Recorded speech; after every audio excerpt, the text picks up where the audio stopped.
태풍도 무너뜨리지 못한 노스님의 50년 공든 탑. 하지만 제자의 폭로 한마디에 와르르 무너진 이유. 대각산의 바람은 유독 살을 품고 돌았다.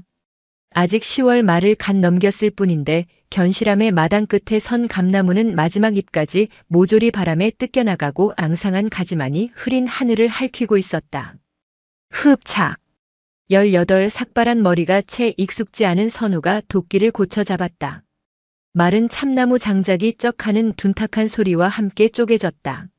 선우는 이가 빠진 도끼자루를 쥐고 있던 손이 저릿한 것을 느끼며 거친 숨을 몰아쉬었다. 손바닥에는 물집이 잡혔다 터지기를 반복해 시뻘건 속살이 굳은 살로 변해가는 중이었다. 견실함에서의 첫 겨울이었다. 속세의 기준으로는 고등학교 3학년에 올라갈 나이. 친구들은 야간 자율학습이니 논술 학원이니 떠들던 시절에 그는 이 깊은 산중에서 자신의 키보다 높은 장작 더미와 씨름하고 있었다. 부모를 잃고 먼 친척 집에 맡겨진 지 3년 대학 갈 형편도 그렇다고 기댈 어른도 없던 그에게 이모부가 마지막이라며 내민 길이 이곳이었다. 밥은 안 굶긴다더라. 그렇게 떠밀려온 견실함은 밥을 안 굶기는 대신 밥값을 혹독하게 요구했다. 산사의 겨울은 상상보다 훨씬 가혹했다. 선우는 쪼갠 장작을 안아들어 공양간 옆 실렁으로 옮겼다. 그의 눈길이 자꾸만 마당 구석으로 향했다. 그곳에는 우남 노스님이 있었다. 해우소로 가는 길목, 사나운 바람이 정면으로 들이치는 그 낭떠러지 바로 앞 공터였다. 사찰의 전각과는 어울리지 않는 그야말로 구석. 우남 스님은 70고개를 넘긴 노구를 웅크리고 앉아 제법 큰 돌덩이 하나를 마른 지프로 닦고 있었다. 저희를 시작한 지 벌써 한 달이 다 되어갔다. 선우가 견실함에 온 첫날부터 우남 스님은 매일같이 저 자리에 있었다. 처음에는 늦가을 산책이라도 하는 줄 알았다. 하지만 스님은 산 아래 개울가에서 돌을 이고 올라오거나 혹은 절터 주변에 굴러다니는 돌을 주워와서는 해가 뜰 때부터 해가 질 때까지 그것들을 쌓아 올렸다. 그것은 탑이라고 부르기에도 민망한 그저 돌무더기였다. 선우는 이맛살을 찌푸렸다. 견실함은 대각산 중턱에 위태롭게 자리한 작은 암자였다. 신라시대의 유서 깊은 절터라곤 하지만 남은 것이라곤 깨진 기와 조각과 잡초뿐이었다. 지금의 전각들은 고작 20-30년 전 주지 스님인 법륜 스님이 시주를 얻어 간신히 지은 것들이었다. 그리고 그 전각들은 이미 비바람에 낡아가고 있었다. 선우야, 장작 다 패었느냐? 공양간에서 보살 공양주의 소리쳤다. 아직 반도 못했습니다. 아이고, 이놈의 겨울은 왜 이리 일찍 오는지. 손님 치를 방도 뗄감이 모자라. 해 떨어지기 전에 부지런히 패거라. 저녁엔 시래기국 끓여줄게. 네. 선우는 다시 도끼를 집어들었다.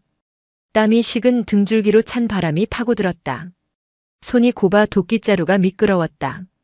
견실함의 살림은 빠듯했다. 아니, 정확히는 궁핍했다. 주지인 법륜 스님은 읍내의 신도들을 찾아다니며 겨울나기에 필요한 연등값이며 쌀시주를 동량하다시피 했고 공양주 보살은 콩나물 한 뿌리를 반으로 쪼개 썼다. 선우 자신도 이렇게 죽어라 장작을 패고 있었다. 그런데 우남 스님은 저러고 있었다. 누구도 저 돌무더기를 쌓아달라 하지 않았다. 불사를 일으킬 돈도 그럴 여유도 없었다. 저것은 그저 한 노승에 이해할 수 없는 소일거리 혹은 망령에 가까운 집착처럼 보였다. 탁탁탁. 우남 스님은 돌을 닦던 짚을 놓고 새로 가져온 돌을 이미 쌓인 돌무더기 위에 얹으려 애썼다. 앙상한 손이 바들바들 떨렸다. 금방이라도 무너질 것처럼 위태롭게 흔들리던 돌은 그러나 기묘한 각도로 아귀가 맞물리며 제자리를 찾았다. 저 노인은 이 절에서 가장 오래된 존재였다. 법륜 스님이 이곳에 터를 잡기 전부터 이 산을 지키던 유일한 스님이었다고 했다. 하지만 그는 불경을 가르치지도 연부를 주도하지도 않았다. 그저 묵묵히 자신의 일을 할 뿐이었는데 그 일이라는 것이 고작 돌을 쌓는 일이었다. 마침 읍내에서 쌀과 물을 싣고 온 대성상회의 배씨가 트럭에서 내리다 그 광경을 보았다. 그는 쌀 한 가마를 어깨에 맨 채 혀를 찼다. 아이고 우남 노스님. 정정하시네. 근데 그 탑은 언제 완성됩니까? 배 씨의 말투에는 노골적인 조소가 섞여 있었다. 그는 법륜 스님에게 쌀값을 외상으로 달아두고 가는 견실함의 사정을 빤히 아는 사람이었다. 우남 스님은 대답 대신 엷은 미소만 지어 보였다. 배 씨가 선우 쪽으로 고개를 돌리며 퉁명스레 말했다. 학생, 아니지 행자님이라 해야 하나?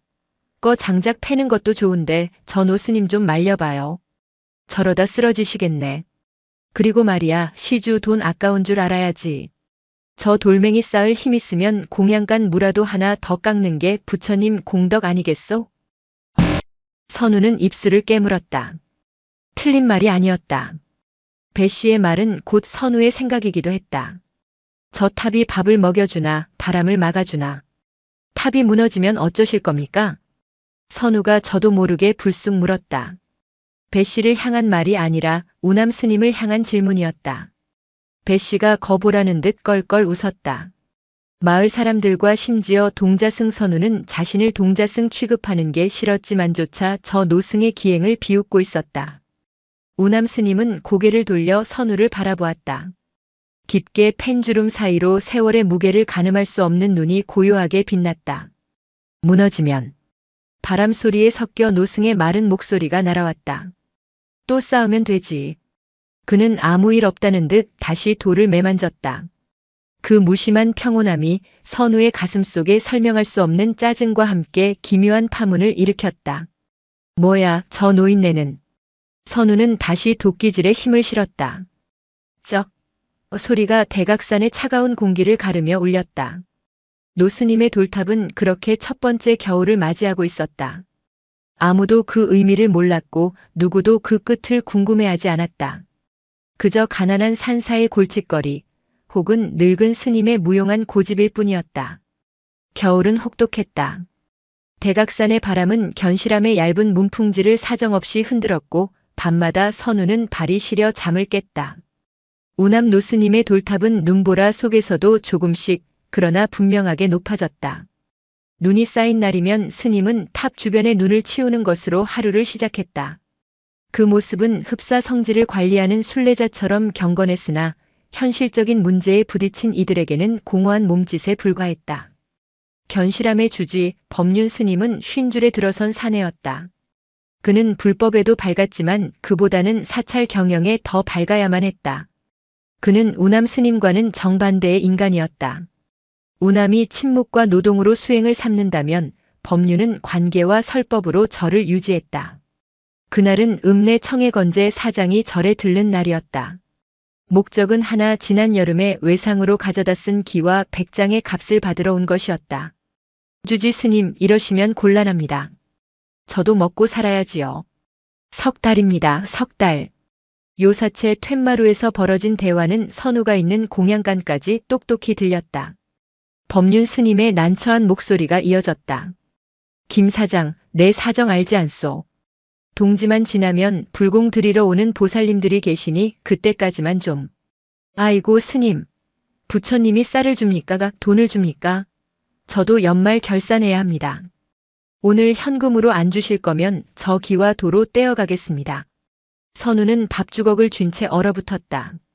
기와를 떼어간다니. 안 그래도 밤마다 천장에서 쥐가 뛰어다니고 비가 새는 방도 있었다. 그때였다. 건재상 김 사장의 버럭하는 목소리가 다시 터져나왔다. 아니, 그리고 저건 또 뭡니까? 김 사장의 시선이 마당 구석, 어느새 어른 허리춤까지 높아진 우남의 돌탑에 꽂혔다.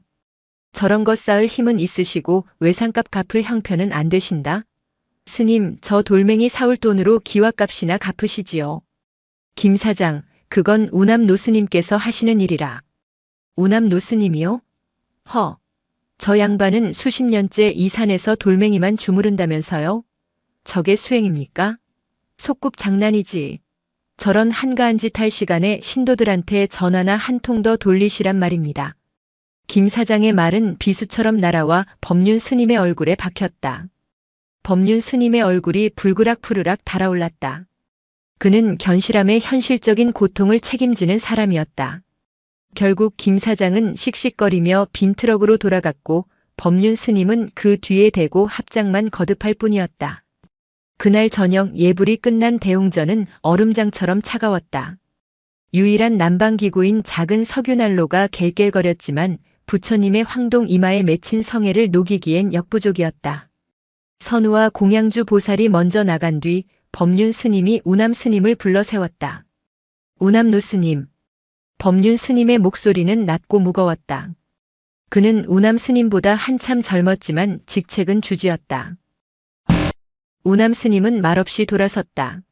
낮에 들으셨을 겁니다. 법륜 스님은 애써 화를 눌렀다. 견실함의 형편이 어렵습니다. 당장 이번 겨울을 나는 것이 급선무입니다. 저 마당 구석에 탄 말입니다. 우남 스님의 시선이 법륜 스님의 지친 눈과 마주쳤다. 그것이 신도들의 눈에 그다지 좋게 보이지 않는 모양입니다.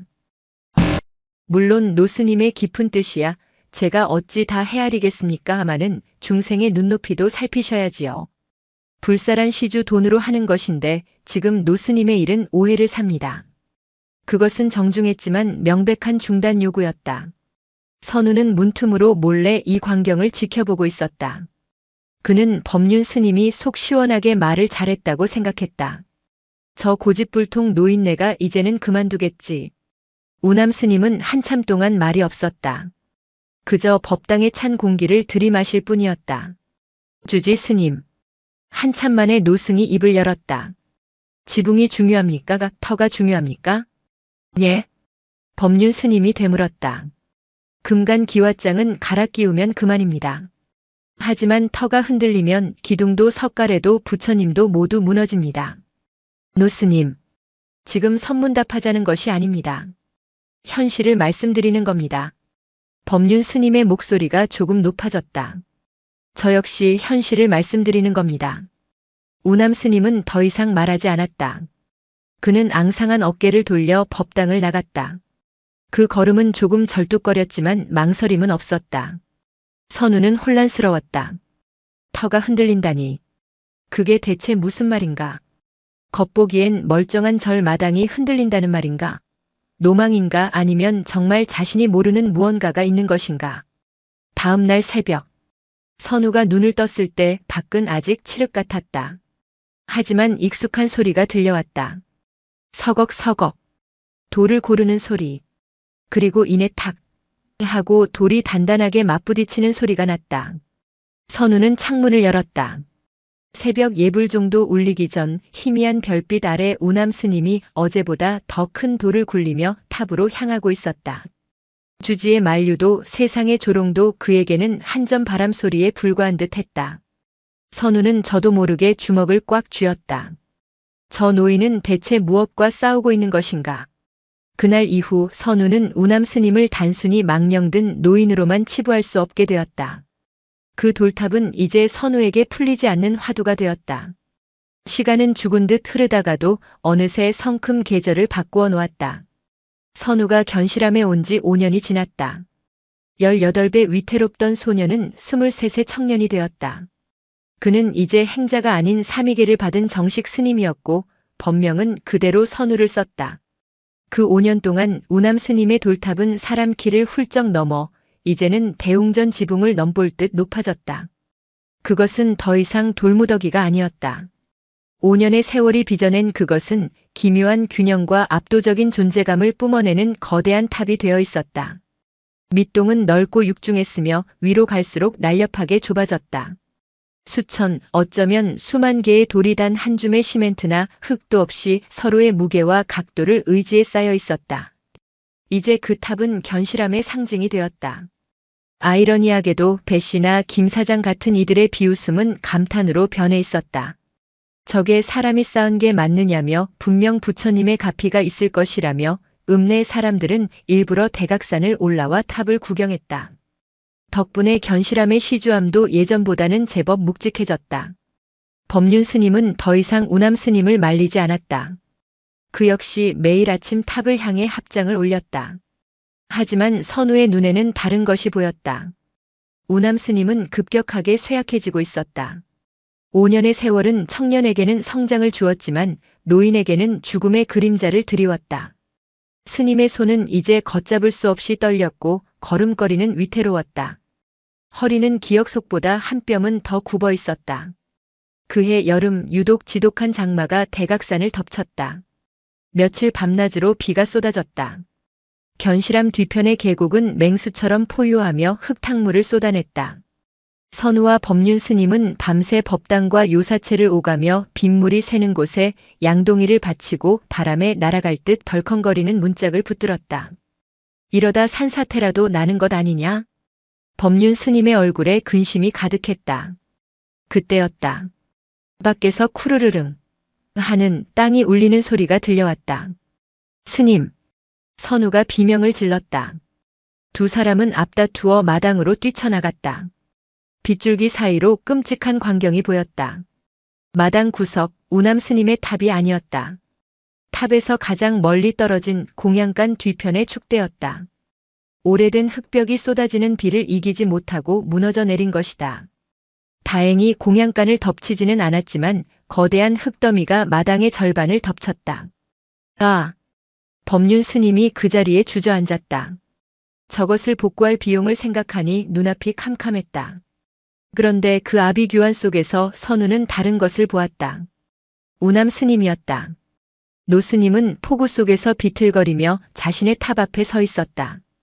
그는 무너진 축대에는 눈길 한 번 주지 않고 오직 자신의 탑만을 살피고 있었다. 쏟아지는 비를 온몸으로 맞으며 그는 탑의 기단부를 유심히 살폈다. 위험합니다, 노 스님. 이리 들어오십시오.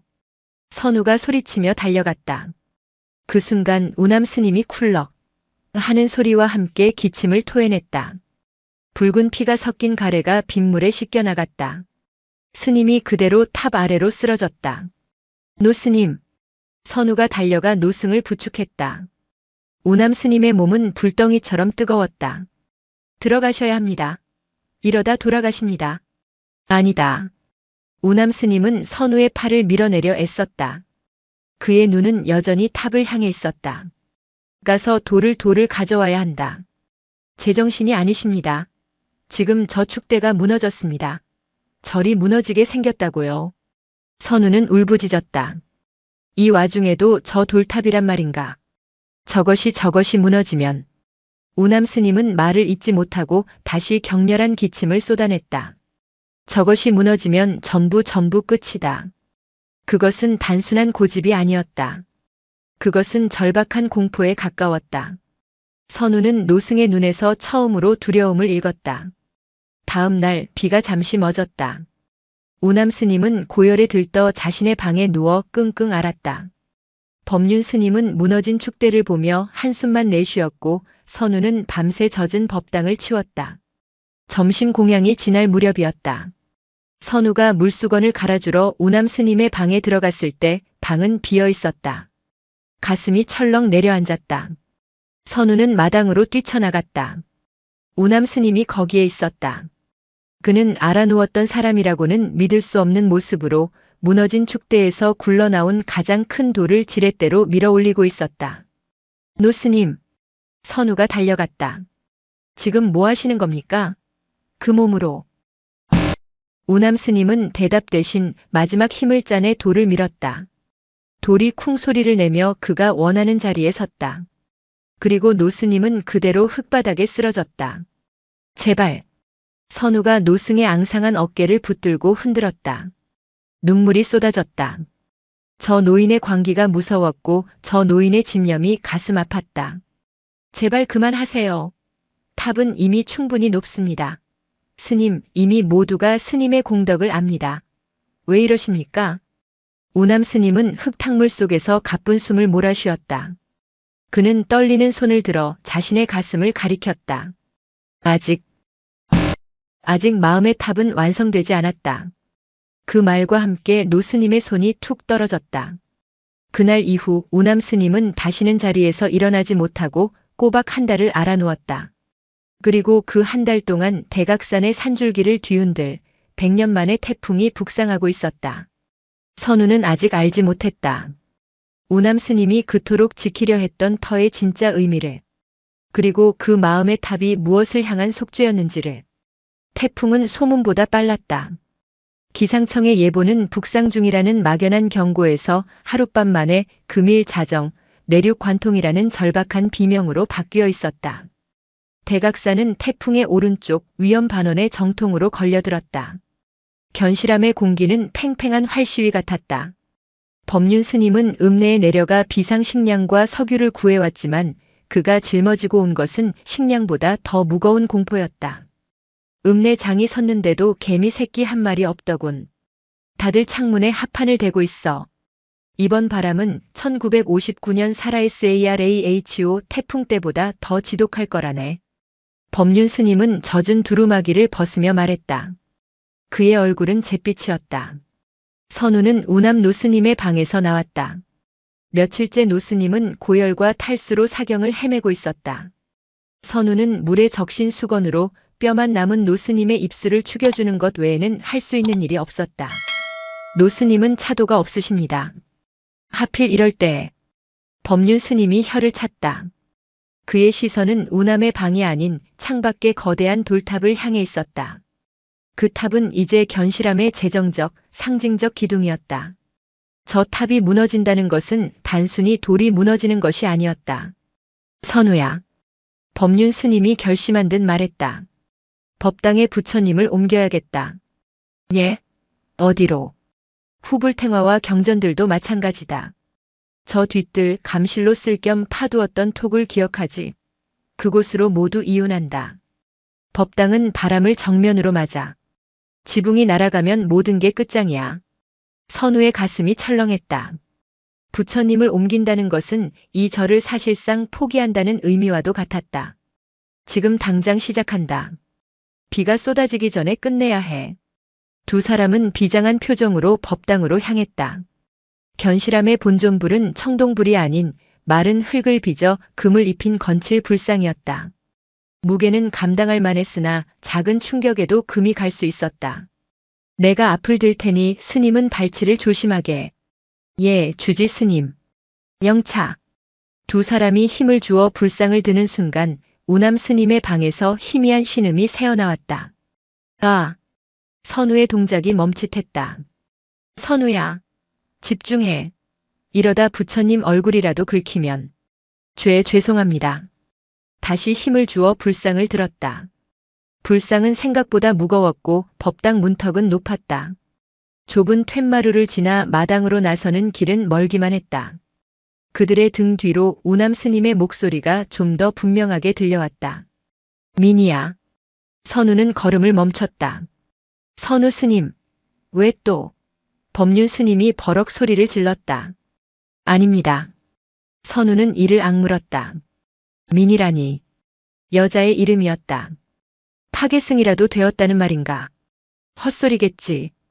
열에 들떠 헛것을 보는 것이겠지. 두 사람은 위태롭게 불상을 옮겨 톡을 안으로 모셨다. 뒤이어 괴불과 경전, 작은 동종까지 법당은 순식간에 텅 비어버렸다. 텅 빈 불단은 음산하기까지 했다.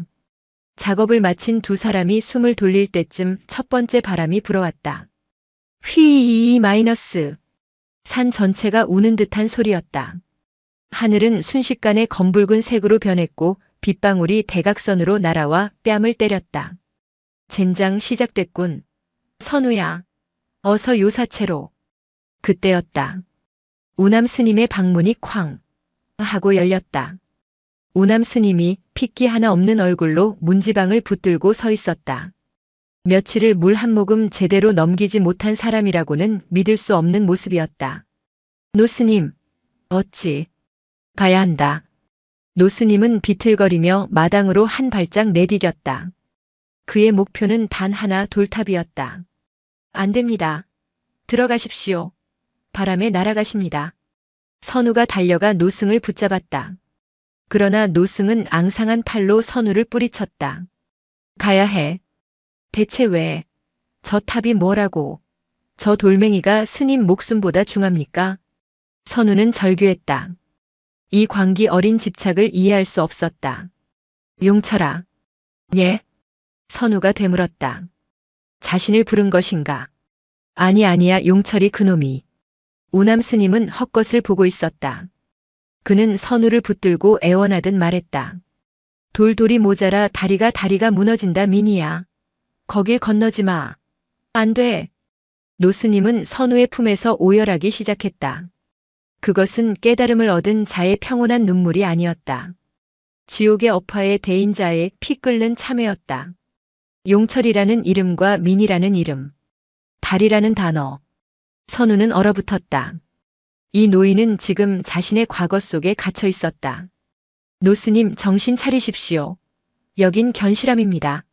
다리는 없습니다. 콰르르르릉. 선우의 외침은 하늘을 찢는 천둥 소리에 묻혔다. 태풍이 온다. 우남 스님이 문득 울음을 그치고 공포에 질린 눈으로 하늘을 올려다보았다. 물이 불어난다. 그는 선우의 품에서 스르르 무너져 내렸다. 선우는 정신을 잃은 노승을 안아들고 그의 방으로 뛰었다. 법륜 스님은 텅 빈 법당 문을 걸어 잠그며 이 기나긴 밤이 무사히 지나가기만을 기도할 뿐이었다. 바람이 거세졌다. 요사체의 낡은 문들이 일제히 비명을 지르기 시작했다. 선우는 우남 스님을 이불로 덮고 창문 틈을 젖은 수건으로 틀어막았다. 중심. 정신을 잃은 줄 알았던 노스님이 다시 속삭였다. 중심돌이. 선우는 노스님의 손을 꽉 잡았다. 그 애가 거기. 노스님, 노스님. 대답은 없었다. 노스님은 다시 깊은 혼수 속으로 빠져들었다. 선우는 밖을 내다보았다. 빗줄기 속에서 거대한 돌탑이 유령처럼 버티고 섰다. 저 탑의 중심에 대체 무엇이 있다는 말인가? 선우는 생전 처음으로 죽음보다 더한 공포가 이 작은 암자를 덮치고 있음을 직감했다. 자정이 되자 태풍은 본색을 드러냈다.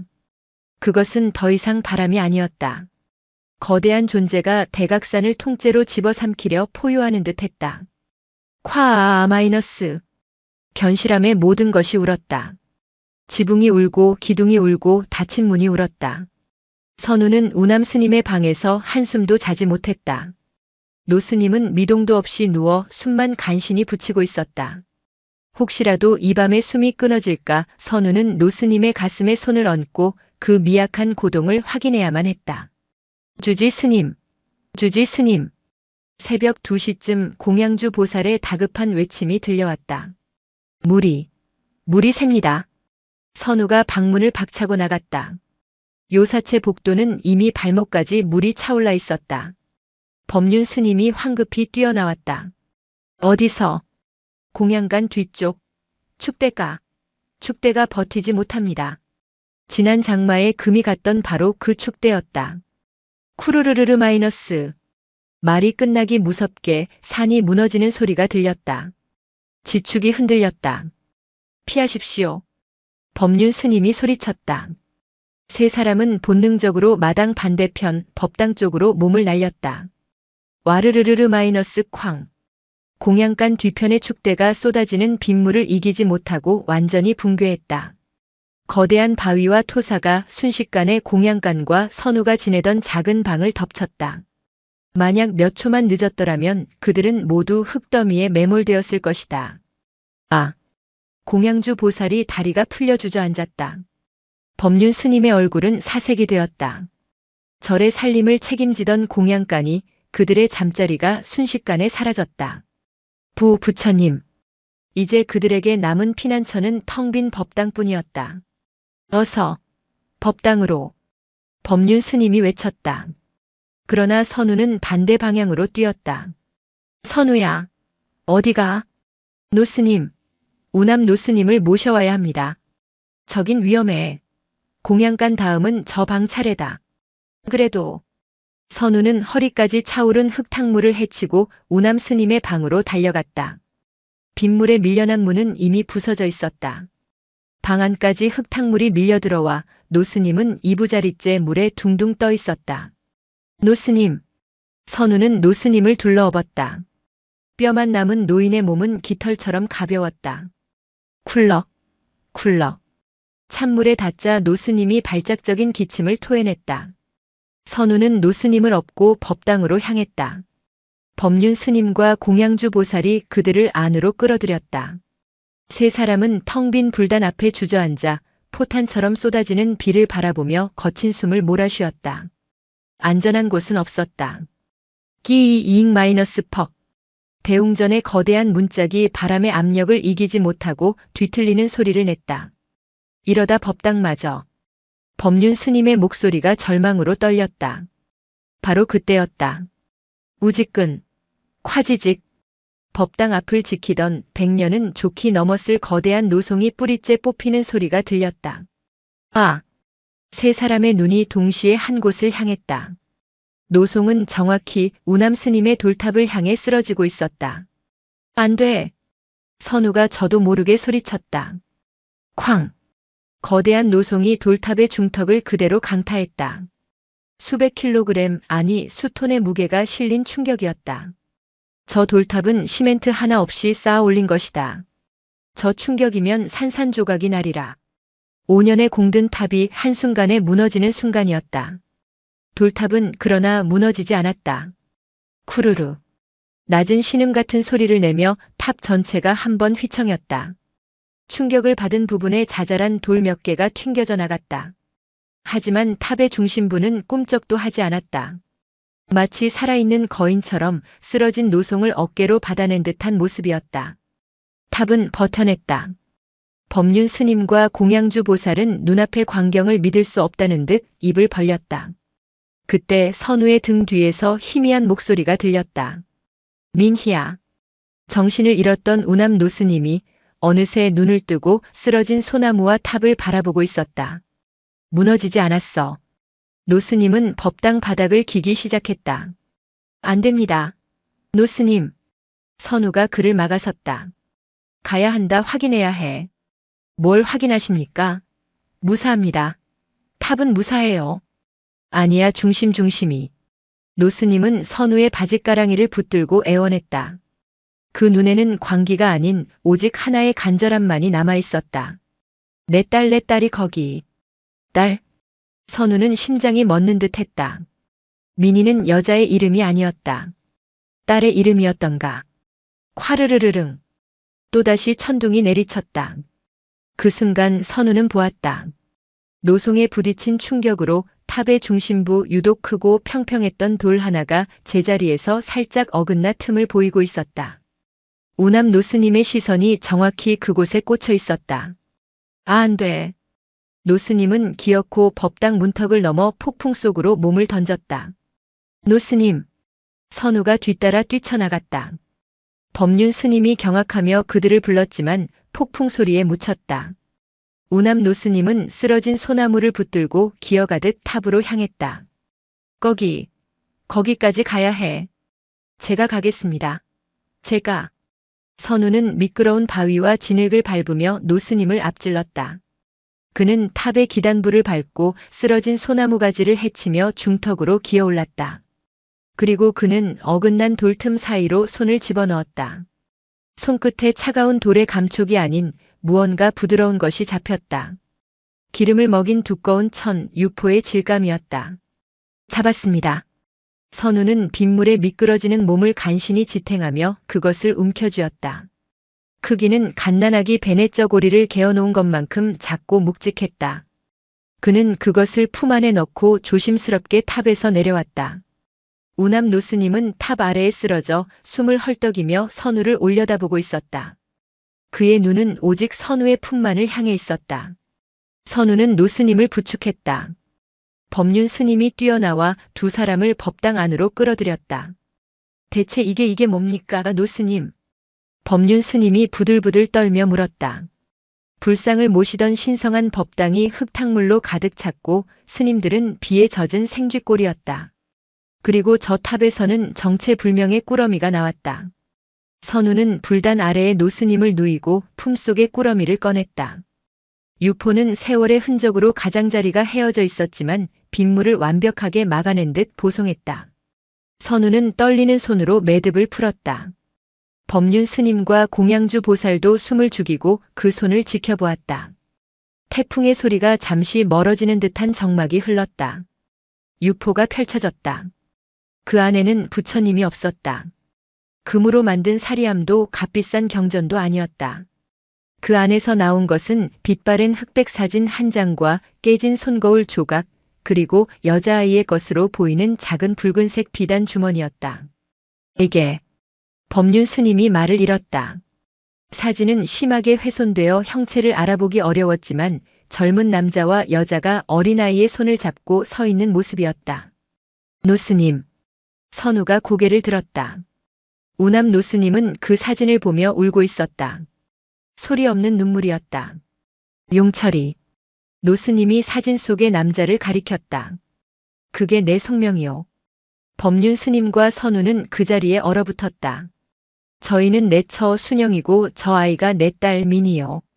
노스님의 목소리는 쇳소리가 섞인 갈에 끓는 소리였지만 한자 한자 분명했다.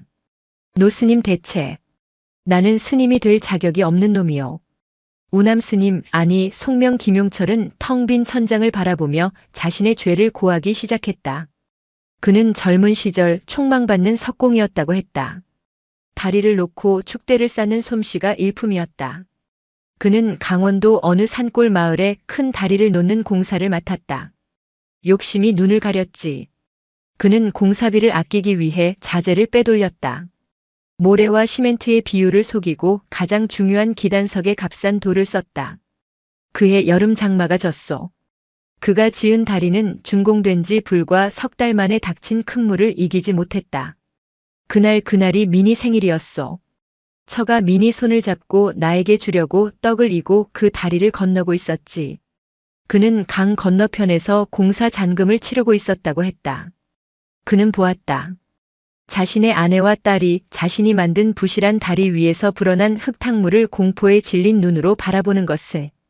그리고 다리는 무너졌다. 아. 노스님은 어린아이처럼 울부짖었다. 내 손으로 내 처자식을 죽였소. 내 욕심이 그 애들을 시신조차 찾지 못했다. 그는 모든 것을 버리고 도망쳤다. 산으로 더 깊은 산으로. 그러다 이 폐사지에 다다랐다. 그는 중이 되었다. 불법을 공부한 것이 아니었다. 그는 그저 속죄하고 싶었다. 이 터가 꼭 그 다리가 무너진 강변과 닮았더군. 그는 돌을 쌓기 시작했다. 내가 무너뜨린 다리 대신 영원히 무너지지 않을 탑을 쌓고 싶었소. 그것은 불심이 아니었다. 그것은 참회였고 저주였으며 자신의 죄에 대한 형벌이었다. 하루에 돌 하나. 내 욕심으로 빼돌린 돌 하나하나를 다시 쌓아 올리는 심정으로. 그는 시신조차 찾지 못한 아내와 딸의 유품 깨진 거울 조각과 딸의 베넷 저고리를 담았던 비단 주머니를 탑의 중심에 묻었다. 그것이 그의 불상이었고 그의 살이었다. 태풍이 온다 했을 때 두려웠소. 내가 쌓은 이 탑마저 무너지면 내 속죄마저 부처님이 받아주시지 않는 것이라 내 딸이 이승에서마저 쉴 곳을 잃는 것이라. 법륜 스님은 흙탕물 바닥에 무릎을 꿇었다. 그는 이 노승의 기행을 오해하고 사찰의 골칫거리로 여겼던 자신이 부끄러워 견딜 수가 없었다. 선우는 손에 쥔 붉은 비단 주머니를 내려다보았다. 5년간 자신을 짓누르던 질문이 풀리는 순간이었다. 무너지면 또 쌓으면 되지. 그것은 해탈한 자의 여유가 아니었다. 죄인의 영원한 형기였다. 아직 마음의 탑은 완성되지 않았다. 그것은 깨달음의 경지가 아니었다. 아직 갚지 못한 죄의 무게였다. 태풍의 바람이 여전히 울부짖고 있었지만 법당 안은 기묘한 고요에 휩싸였다.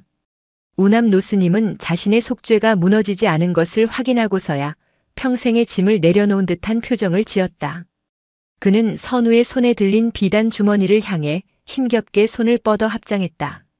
이제 그것이 그의 마지막 말이었다. 새벽이 밝아오고 있었다.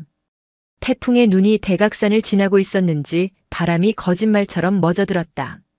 흙탕물로 가득 찬 텅 빈 법당 안 한평생 자신의 죄를 쌓아 올린 노스님이 마침내 긴 속죄를 끝내고 조용히 눈을 감았다. 선우는 붉은 비단 주머니를 쥔 채 꼼짝도 할 수 없었다. 정성. 노스님이 쌓은 것은 탑이 아니었다. 그것은 신앙보다 더 무겁고 죽음보다 더 강한 한 남자의 지독한 정성이었다. 태풍의 눈이 지나고 여명이 밝아왔을 때 세상은 물에 젖은 잿더미 같았다. 밤새 울부짖던 바람은 거짓말처럼 멎었고 빗줄기는 가늘어졌지만 멈추지는 않았다.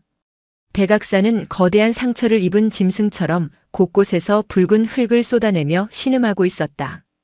견실함의 마당은 처참했다. 공양간과 선우가 머물던 요사체는 형체를 알아볼 수 없는 흙더미와 부러진 목재의 무덤이 되어 있었다. 법당은 문짝이 뒤틀리고 기와 일부가 날아갔지만 기둥은 용케 버티고 섰다. 그리고 그 모든 폐허의 한가운데 돌탑은 우뚝 서 있었다. 거대한 노송에 얻어맞은 중턱이 일부 긁히고 자잘한 돌 몇 개가 떨어져 나갔을 뿐 그것은 밤새 닥친 재앙을 묵묵히 견뎌낸 거인처럼 보였다. 쓰러진 노송이 오히려 탑에 기대어 쉼을 청하는 듯한 기괴하고도 장엄한 풍경이었다. 법당 안 흙탕물 바닥에 누워 싸늘하게 식어버린 우남 노스님을 세 사람은 망연자실하게 바라보고 있었다. 가장 먼저 침묵을 깬 것은 법륜 스님이었다. 그는 자신의 젖은 장삼을 내려다보다가 텅 빈 불단을 한번 쳐다보고는 긴 한숨과 함께 일어섰다. 보살님, 선우 스님. 그의 목소리는 밤새 외치고 기도하느라 쉬어 있었지만 기묘한 힘이 실려 있었다. 일단 노스님을 수습해야지요. 선우는 멍하니 고개를 들었다. 손에는 아직도 붉은 비단 주머니와 빛바랜 사진이 들려 있었다. 그것이 우남 노스님의 몸에서 나온 온기처럼 느껴졌다. 그리고 살아야지 않겠습니까? 법륜 스님의 눈은 무너진 공양간을 향해 있었다. 당장 오늘 아침 끓여 먹을 쌀 한 톨, 불을 뗄 장작 한 개도 흙더미에 묻혀버렸다. 선우야. 법륜 스님이 선우의 손을 가리켰다. 그것은 노스님의 유품입니다. 선우가 꽉 쥐며 말했다. 법륜 스님은 잠시 망설였다. 일단 내가 잘 간수하거라. 지금은 경황이 없으니. 세 사람은 우남 노스님의 시신을 수습했다. 법당에는 더 둘 수 없어 유일하게 성한 곳, 부처님을 이혼했던 뒤뜰의 토굴로 임시 안치했다. 노스님의 몸은 깃털처럼 가벼웠다. 선우는 노스님의 굽은 등을 닦아주며 이 앙상한 몸에서 어떻게 수십 년간 돌을 쌓을 힘이 나왔는지 생각했다. 그것은 근력이 아니었다. 죄책감의 무게였다. 날이 완전히 밝자 선우와 법륜 스님은 삽과 괭이를 찾아 흙더미를 뒤지기 시작했다. 공양주 보살은 넋이 나간 사람처럼 마당 한쪽에 쪼그려 앉아 비만 맞고 있었다. 쌀독을 찾아야 하오. 법륜 스님이 외쳤다. 그들은 짐승처럼 흙을 파헤쳤다. 하지만 쌀독은 이미 토사의 압력을 이기지 못하고 깨져 쌀은 진흙과 범벅이 되어 있었다. 절망적인 순간이었다. 그때 산 아래에서 사람들 목소리가 들려왔다. 스님, 주지 스님, 괜찮으십니까? 대성상회 배씨의 목소리였다. 뒤이어 청해건제 김 사장과 읍내 장정 서너 명이 연장을 들고 가파른 산길을 올라오고 있었다. 아이고 배씨, 김 사장. 법륜 스님이 진흙탕을 가로질러 그들을 맞았다. 세상에.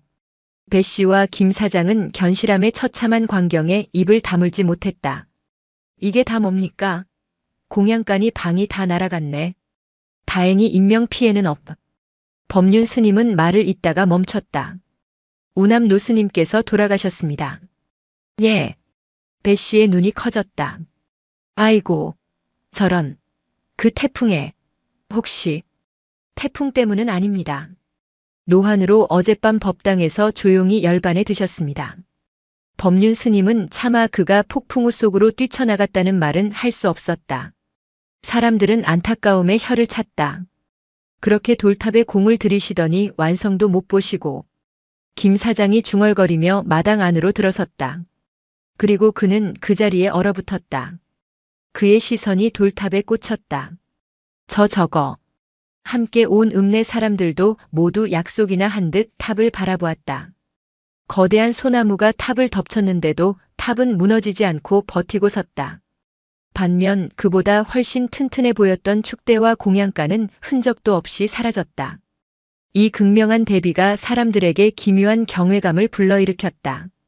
부처님이. 배씨가 자기도 모르게 합장했다. 부처님이 지키셨네. 노스님의 정성이 갸륵하여 부처님이 이 탑을. 선우는 그 말을 듣는 순간 속이 울컥 뒤틀리는 것을 느꼈다. 아니다. 속으로 외쳤다. 저건 부처님의 가피가 아니다. 저건 자식을 잃은 아비가 제 욕심으로 처자식을 죽인 사내가 피눈물로 쌓아 올린 속죄의 증거다. 선우는 입을 열어 진실을 말하려 했다. 우남 스님의 마지막을, 그 처절한 고해성사를. 그때 법륜 스님이 한 발 먼저 나섰다. 법륜 스님은 탑을 향해 깊이 합장했다. 그리고 돌아선 그의 얼굴에는 숭고 한마저 감도는 비감한 미소가 걸려 있었다. 우남 노스님께서 평생의 정성으로 이 견실함의 터를 지켜주셨습니다. 그것은 거짓말이 아니었다. 하지만 진실의 핵심을 교묘하게 비켜간 완벽하게 오해를 부르는 말이었다. 우남 스님이 말한 터는 사찰의 터가 아니라 자신의 죄가 무너진 그 다리의 터였음을 이제 선우와 법륜 스님밖에는 몰랐다. 아이고 노스님. 배 씨와 김 사장은 법륜 스님의 말을 기적에 대한 공식적인 인정으로 받아들였다. 그들은 탑 앞에 엎드려 절을 하기 시작했다. 견실함의 부처님이 상주하시는구나. 이런 기적이. 선우는 입술을 깨물었다. 법륜 스님은 읍내 사람들의 손을 잡으며 말했다. 보시다시피 절이 풍비박산이 났습니다. 노스님 다비식을 치를 장작조차 없습니다. 여러분의 도움이 절실합니다. 걱정 마십시오, 스님. 김 사장이 벌떡 일어섰다. 이런 영험한 절이 무너지게 둘 수 있습니까? 우리가 당장 읍내에 내려가 알리겠습니다. 이건 보통 일이 아닙니다. 배 씨도 흥분해서 외쳤다. 쌀이고 장작이고 다 구해오겠습니다. 노스님 장례는 저희가 치러드리겠습니다. 그들은 왔을 때보다 더 부산스럽게 산을 내려갔다. 그들의 등 뒤에는 사명감마저 서려 있었다. 법당 툇마루에 선우와 법륜 스님 단둘이 남았다. 가느다란 비가 두 사람의 젖은 옷을 적셨다. 주지 스님. 선우가 차갑게 입을 열었다. 왜 사실대로 말씀하지 않으셨습니까? 법륜 스님은 쓰러진 노송을 바라보며 대답했다. 선우 스님. 저들에게 진실이 중요할까? 그들에게는 기적이 필요한 걸세. 평생을 가난과 고통 속에서 사는 저 중생들에게는 기댈 곳이 필요해. 태풍에도 무너지지 않는 저 탑 같은 믿음이. 그것은 믿음이 아닙니다. 그것은. 그럼 무엇라 말할까? 법륜 스님의 목소리가 날카롭게 높아졌다. 사실 저 노스님은 부실공사로 처자식을 죽인 살인자이며 저 탑은 그 죄책감의 쓰레기 더미입니다. 라고 말할까? 저 탑은 부처님의 가피가 아니라 한 남자의 지독한 이기심과 후회로 쌓은 것입니다. 라고. 그래서 우리가 얻는 것이 무엇이지? 법륜 스님은 무너진 공양간을 손으로 가리켰다. 오늘 저녁 굶어 죽는 건? 아니면 이 잿더미를 버리고 속세로 돌아가는 건? 선우는 아무 말도 할 수 없었다. 법륜 스님의 말은 지독할 정도로 현실적이었고 틀린 말이 하나도 없었다. 선우 스님. 법륜 스님이 목소리를 낮췄다. 우남 노스님은 평생을 고통 속에 사셨네. 그분의 마지막 가시는 길이라도 성인의 길로 꾸며드리는 것이 우리가 할 수 있는 마지막 자비가 아닐까? 그리고 그 자비가 우리를 살릴 걸세. 법륜 스님은 젖은 법당 안으로 들어갔다. 선우는 홀로 남아 쓰러진 소나무에 상처 입은 채 굳건히 서 있는 탑을 바라보았다. 배 씨와 김 사장이 내려간 지 반나절도 되지 않아 읍내에서 사람들이 몰려오기 시작했다. 그들은 쌀과 라면, 부탄가스와 장작을 지게에 지고 왔다. 그들은 모두 탑 앞에 와서 경이로운 눈으로 탑을 올려다보았고 합장했으며 법륜 스님의 위로에 눈물을 흘렸다. 거짓의 싹은 그렇게 견실함에 젖은 폐허 속에서 사람들의 간절한 믿음을 자양분 삼아 무섭게 자라나기 시작했다. 그리고 선우는 그 거짓의 한복판에 서 있었다. 우남 노스님의 다비식은 꼬박 사흘 뒤에 치러졌다. 그 사흘 동안 견실함은 작은 야전 캠프를 방불케 했다. 읍내 사람들이 가져다준 천막이 마당 한쪽에 쳐졌고 그곳이 임시 공양간이자 법륜 스님과 선우 공양주 고살의 거처가 되었다. 사람들은 무너진 축대를 복구할 엄두는 내지 못했지만 최소한 흙더미를 치우고 길을 내는 작업에는 너도 나도 팔을 걷어붙였다. 그 모든 작업의 중심에는 기적의 돌탑이 있었다. 사람들은 일을 하다가도 틈틈이 탑을 올려다보며 힘을 얻었고 쉬는 시간에는 탑 앞에 음료수 한 병이라도 공양미처럼 올려놓았다. 탑은 이미 견실함의 새로운 본존불이 되어 있었다. 선우는 그 모든 광경을 침묵 속에서 지켜보았다. 그는 사람들과 섞여 묵묵히 흙을 파내고 부러진 나무를 옮겼지만 단 한마디도 하지 않았다. 법륜 스님은 완벽하게 자비로운 고승의 역할을 수행했다.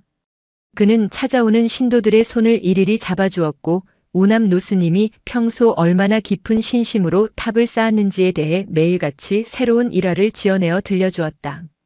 노스님께서는 늘 말씀하셨지요. 이 탑은 중생의 아픈 마음을 하나하나 짊어지는 나의 원력이라고. 사람들은 그 말을 들으며 눈시울을 붉혔다.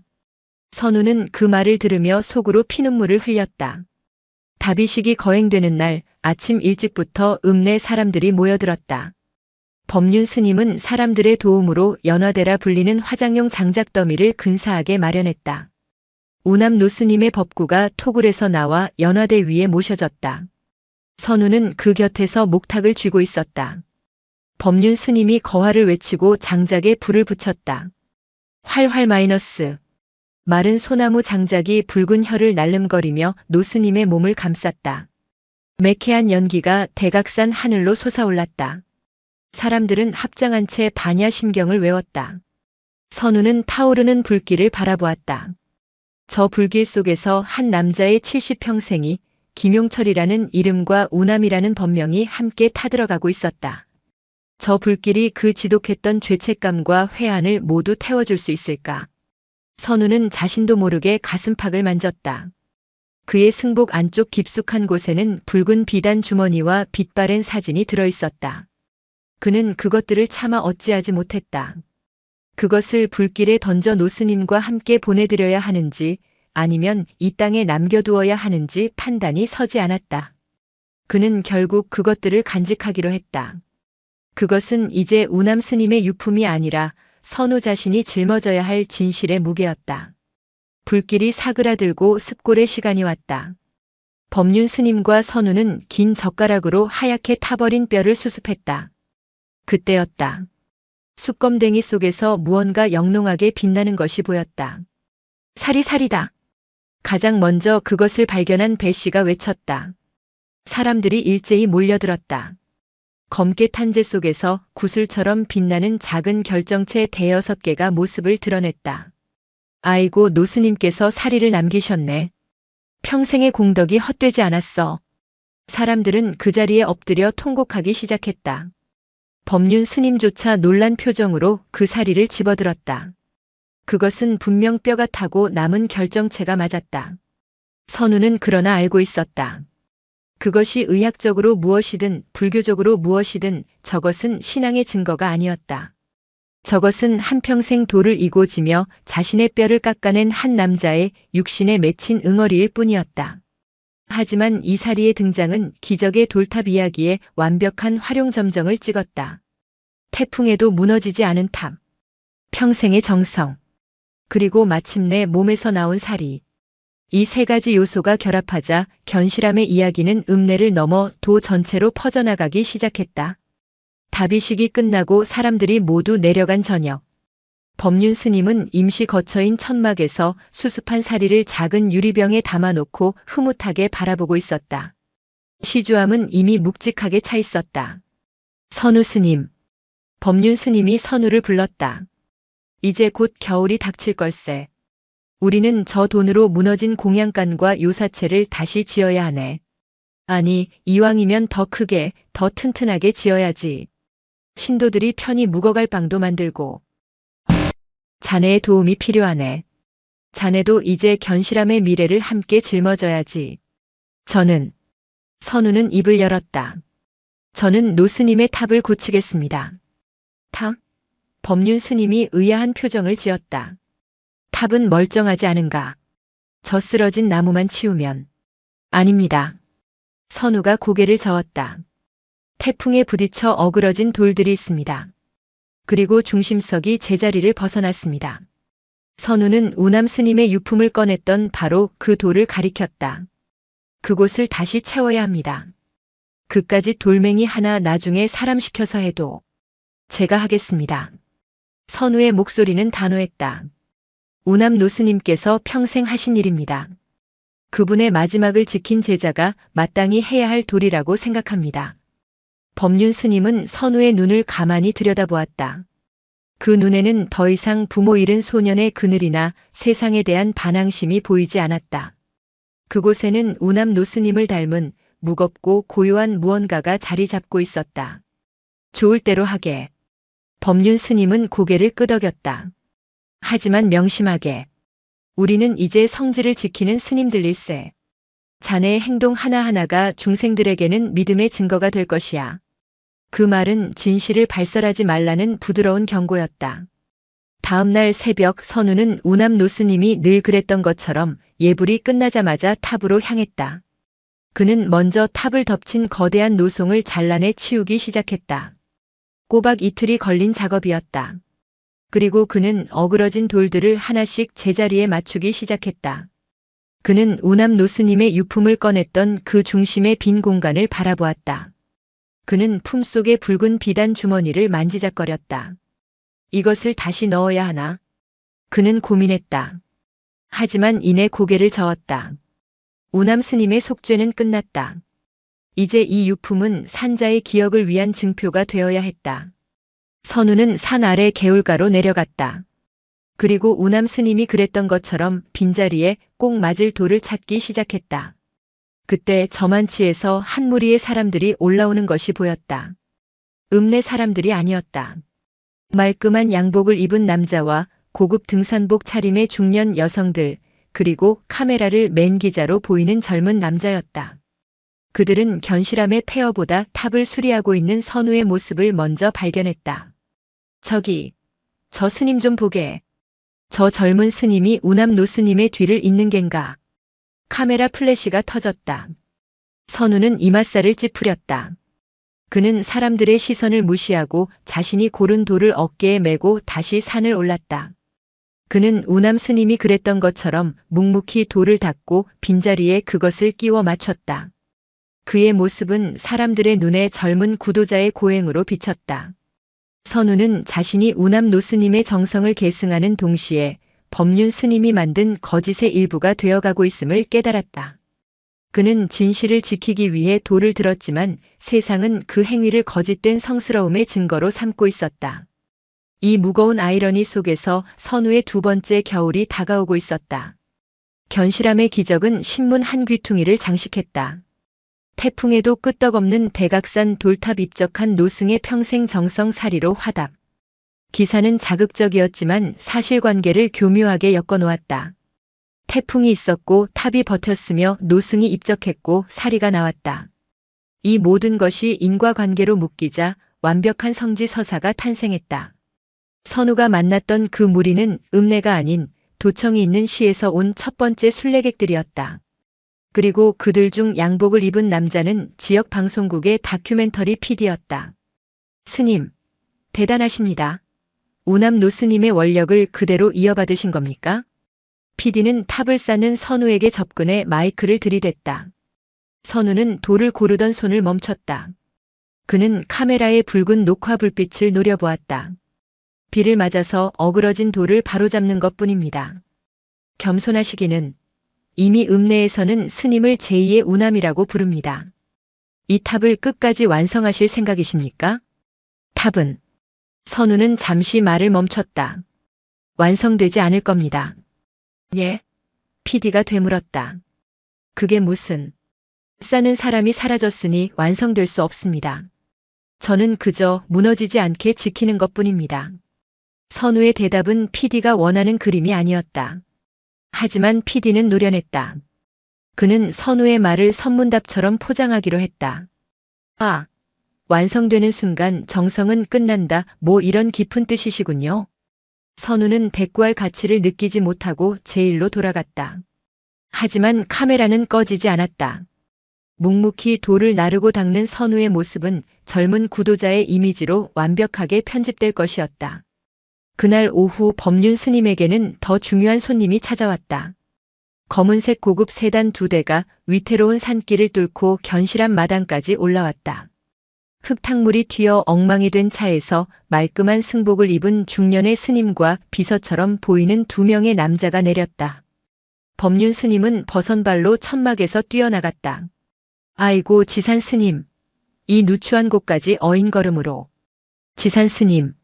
그는 이 지역의 본사이자 전국에서도 손꼽히는 대형 사찰인 만해사의 총무국장이었다. 그는 종단 행정의 실세였다. 지산 스님은 폐허가 된 견실함을 쓱 훑어보고는 시선을 돌탑에 고정했다. 그의 눈은 매처럼 날카로웠다. 법륜 스님. 고생이 많으십니다. 아닙니다. 이리 차라도 한 잔. 법륜 스님이 임시 천막으로 그를 안내했다. 선우는 탑을 고치다 말고 그들의 모습을 지켜보았다. 법륜 스님의 태도는 읍내 사람들을 대할 때와는 비교도 안 될 만큼 공손하고 조심스러웠다. 천막 안에서 무슨 대화가 오갔는지 1시간이 넘도록 그들은 나오지 않았다.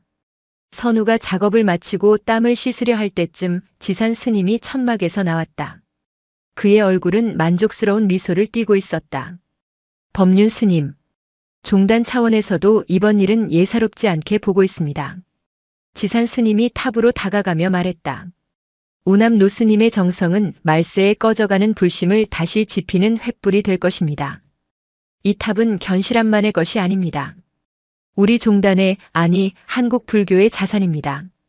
황송한 말씀입니다. 그래서 말입니다. 지산 스님은 탑의 기단석을 손으로 쓸어보았다. 이대로 둘 수는 없습니다. 이 성질을 제대로 가꾸어야지요. 비바람에 훼손되지 않도록 보호각도 세우고 순례객들이 편히 기도할 수 있도록 선방과 요사체도 제대로 지어야 합니다. 법륜 스님의 눈이 커졌다. 그것은 그가 꿈에도 그리던 불사였다. 본사만해사 차원에서 그리고 총무원과 협의하여 견실함 성역화 불사를 추진할까 합니다. 성역화라니요. 그렇습니다. 법륜 스님께서는 그저 우남 노스님의 뜻을 잘 받들어 이곳을 지키시면 됩니다. 재원과 행정은 저희가 맡겠습니다. 그것은 거부할 수 없는 제안이었다. 아니 사실상 통보에 가까웠다. 만해사는 견실함을 직접 관리하는 본사였고 지산 스님은 그 실권자였다. 법륜 스님은 그 자리에 엎드릴 듯이 합장했다. 성은이 망극하니 부처님의 가피가. 지산 스님의 시선이 선우에게 향했다. 저 젊은 스님이 신문에 난 그 스님인가 보군요. 아, 예. 선우라고 합니다. 우남 노스님의 마지막을 지켰지요. 지산 스님이 선우에게 다가왔다. 고생이 많네. 자네가 노스님의 정성을 잇는다고 들었네. 선우는 흙 묻은 손을 등 뒤로 감추며 묵내했다. 앞으로 할 일이 많을 걸세. 이곳은 곧 천지개벽할 거야. 자네 어깨가 무거워. 지산 스님은 선우의 어깨를 두어 번 두드리고는 차에 올랐다. 고급 세단은 매연을 뿜으며 다시 산을 내려갔다. 법륜 스님은 그 모습이 사라질 때까지 합장한 자세를 풀지 않았다. 그는 돌아서서 황홀경에 빠진 표정으로 선우를 바라보았다. 들었는가 선우야. 성역화라네. 천지개벽이야. 이제 우리는 더 이상 쌀 걱정, 장작 걱정을 하지 않아도 돼. 부처님의 뜻이 우남 노스님의 공덕이 마침내 이 견실함에 닿았어. 법륜 스님은 아이처럼 기뻐했다. 선우는 아무런 기쁨도 느낄 수 없었다. 오히려 심장이 차가운 돌처럼 가라앉는 것을 느꼈다. 성역화. 우남 노스님이 평생의 피눈물로 쌓아 올린 저 속죄의 탑에 보호각을 씌우고 그 앞에서 사람들이 돈을 내고 기도를 하게 만든다는 것이었다. 한 남자의 가장 사적이고 고통스러운 비밀이 이제 종단과 자본의 이름으로 완벽하게 포장되어 상품이 되려 하고 있었다. 주지 스님. 선우가 입을 열었다. 만약. 응? 만약 저 탑의 진실이 알려지면 어떻게 됩니까? 법륜 스님의 얼굴에서 미소가 순식간에 사라졌다. 무슨 소린가? 진실이라니. 진실은 우남 노스님의 정성이 사리를 맺고 탑을 지켜낸 것일세. 그 외에 다른 진실은 없네. 하지만 저희는 압니다. 김용철이라는 이름과 민이라는 딸의 이름을. 쉿. 법륜 스님이 다급하게 주위를 둘러보았다. 그 이름은 있게. 그것은 노스님이 열반에 드시기 전 보인 마지막 망상일 뿐이야. 우리는 산 사람이야. 산 사람은 중생을 구제할 방편을 따라야 하네. 거짓말로 중생을 구제할 수 있습니까? 그것은 거짓말이 아닐세. 법륜 스님의 목소리가 단호해졌다. 그것은 방편일세. 중생을 더 큰 진리로 이끌기 위한 수단이란 말일세. 선우 스님, 자네가 아직 어려서. 선우는 말을 삼켰다. 그리고 자신의 천막 거처로 돌아왔다. 그는 승복 안에서 붉은 비단 주머니를 꺼냈다. 주머니 안에 깨진 거울 조각이 어두운 천막 안에서도 희미한 빛을 반사했다. 선우는 깨달았다. 지산 스님과 법륜 스님이 쌓으려는 성지와 자신이 지키려는 우남 노스님의 탑은 결코 같은 것이 될 수 없음을. 그때 천막 SOS를 치는 사람이 있었다. 낮에 왔던 그 다큐멘터리 PD였다. 그는 카메라를 내린 채 어색한 표정으로 서 있었다. 저 스님, 아까는 죄송했습니다. 인터뷰 때문에. 괜찮습니다. 아까 스님께서 하신 말씀이 완성되지 않을 것이라고 하신 거요. 그게 자꾸 마음에 걸려서요. PD는 주머니에서 수첩을 꺼냈다. 제가 사실 이 견실함에 오기 전에 우남 노스님에 대해 좀 조사를 해봤습니다. 그런데 노스님의 속가 기록이 전혀 없더군요. 그래서 혹시나 하고 강원도 일대에서 수십 년 전에 있었던 대형 사고들을 좀 뒤져봤습니다. 선우의 심장이 쿵 하고 내려앉았다. PD가 수첩을 넘기며 말했다. 1970년대 초 강원도 영월 근처에서 다리가 무너진 큰 사고가 있었더군요. 부실공사였답니다. 그때 석공이던 김용철이라는 사람이 실종됐는데 혹시. PD는 선우의 얼굴을 빤히 쳐다보았다. 혹시 그 이름 들어보셨습니까? 거짓의 탑은 그들이 생각했던 것보다 훨씬 더 위태로운 터 위에 서 있었다. 방송국에서 나왔다는 조 연출가는 매서운 겨울바람에도 아랑곳하지 않고 수첩을 든 채 선우를 똑바로 쳐다보고 있었다. 그의 눈빛은 단순한 호기심이 아니었다. 그것은 먹잇감을 발견한 사냥개의 집요함이었다. 강원도 영월. 1971년 여름. 장마로 인한 교량 붕괴. 사망자 7, 실종자 2. 그중 한 명이 부실 공사의 책임을 맡고 있던 석공, 김용철. 조 연출가는 수첩을 읽어내리는 것이 아니라 이미 모든 것을 외우고 있는 듯 했다. 그의 시선은 선우의 얼굴 근육 하나하나에 미세한 떨림을 좇고 있었다. 공교롭게도 그 실종된 석공의 처와 어린 딸도 사망자 명단에 있더군요. 스님. 그가 한 걸음 다가섰다. 선우는 뒷걸음질 치지 않았다. 그저 흙 묻은 손을 마주 잡은 채 그 말을 묵묵히 받아내고 있었다. 우남 노스님의 속가 기록이 왜 없는지 궁금했습니다. 이 정도 거대한 서사를 가진 분이라면 당연히 속가의 흔적이 있기 마련인데 너무 깨끗했어요. 마치 누군가 의도적으로 지운 것처럼. 그래서 반대로 뒤져봤습니다. 이 산으로 도망쳐야만 했던 사람이 누구였을까? 그러다 이 기사를 찾았습니다. 선우는 입술이 바싹 마르는 것을 느꼈다. 법륜 스님이 구축한 성지의 이야기는 완벽했다. 하지만 그것은 오직 우남이라는 법명 위에 세워진 것이었다. 그 이전의 김용철이라는 이름이 드러나는 순간 그 모든 서사는 모래성처럼 무너져 내릴 터였다. 스님은 우남 노스님의 마지막을 지켰다고 들었습니다. 조 연출가의 목소리가 부드러워졌다. 그것은 상대를 안심시키려는 더 깊은 속내를 끌어내기 위한 기술이었다. 그분 마지막에 무슨 말씀을 하셨습니까? 민이라는 이름을 혹시라도. 그분은. 선우가 마침내 입을 열었다. 목소리가 거칠게 갈라져 나왔다. 평생을 고통 속에서 사셨습니다. 고통이라니요. 신문에서는 평생의 원력과 정성이라고. 정성이었습니다. 선우가 조 연출가의 말을 잘랐다. 그 정성이 고통에서 비롯되었다면 그것은 정성이 아닙니까? 조 연출가는 순간 말문이 막힌 듯 했다. 그는 이런 식의 선문답을 예상하지 못했다. 고통이라. 연출가님. 선우는 차가운 바람에 굳은 손을 들어 저 너머의 거대한 돌탑을 가리켰다. 저 돌 하나하나가 스님의 하루였습니다.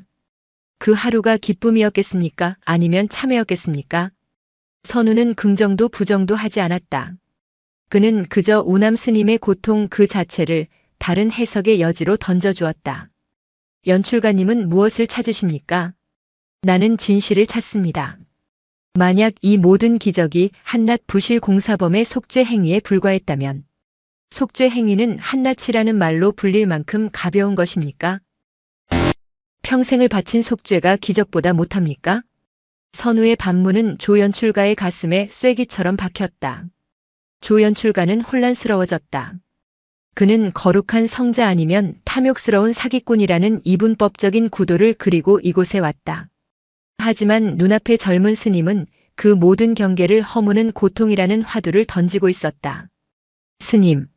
스님은 알고 계시는군요. 조연출가가 확신에 차서 말했다.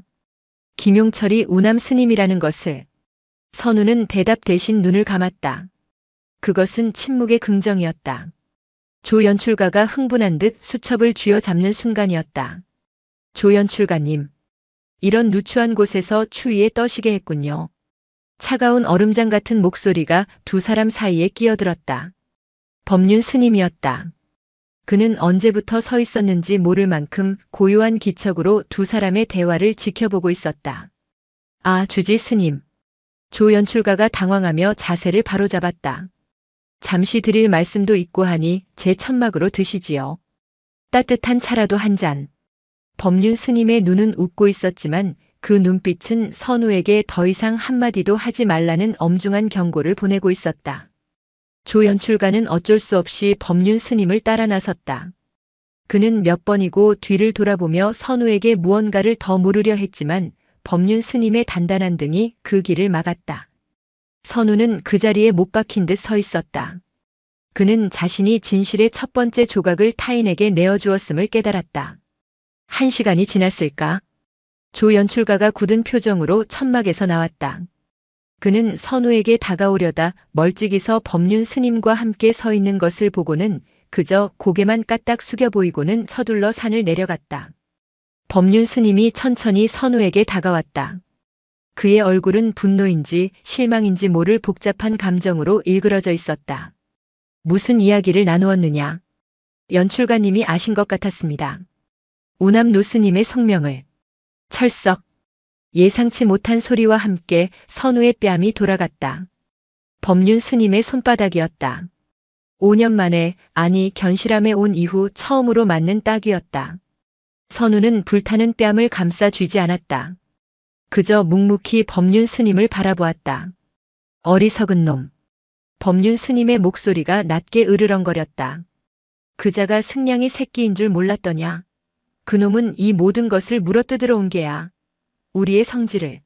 우남 노스님의 마지막 가시는 길을. 저는 거짓말을 할 수 없었습니다. 거짓말. 법륜 스님이 기가 막힌 듯 외쳤다. 무엇이 거짓말이냐? 우남 노스님께서 평생 도를 쌓은 것이 거짓이냐? 그 정성이 태풍을 이겨낸 것이 거짓이냐? 사리가 나온 것이 거짓이냐? 그분은 김용철이었습니다. 그분은. 이제 그 이름은 없다. 법륜 스님이 포효했다. 그 이름은 우남 노스님께서 열반에 드시던 그 밤 폭풍우 속에서 이미 죽었다. 아니, 50년 전 그 다리 밑에서 죽었어야 할 이름이야. 그것을 내가 감히 다시 끄집어내려 해. 법륜 스님은 선우의 멱살을 잡을 듯 다가섰다. 저놈은 내가 막았다. 들은 바 없다고 했다. 우남 스님은 동자승으로 입산하시어 속세에 인연이 없으신 분이라고 내가 그리 못을 박았다. 주지 스님. 그놈은 믿지 않을 게다. 하지만 증거가 없지. 유일한 증거는 너와 나 그리고. 법륜 스님의 시선이 선우의 가슴팍 붉은 비단 주머니가 숨겨진 곳으로 향했다. 그것을 내게 다오. 그것이 모든 화근이다. 그것이 내 마음을 흔들고 저 승냥이 떼를 불러 모으는 게야. 어서. 선우는 뒷걸음질 쳤다. 안 됩니다. 뭐라고? 이것은 노스님의 유품입니다. 제가 간직할 것입니다. 내가 감히 주지의 명을. 이것은 주지의 명으로 어찌할 수 있는 것이 아닙니다. 이것은 저와 노스님 사이의 약속입니다. 선우는 법륜 스님의 불타는 눈을 정면으로 마주했다. 5년간 순종적이기만 했던 젊은 스님의 눈에서 처음으로 꺾을 수 없는 의지가 뿜어져 나왔다. 법륜 스님은 부들부들 떨리는 손을 내렸다. 그는 이 젊은 스님이 단순히 고집을 피우는 것이 아님을 깨달았다.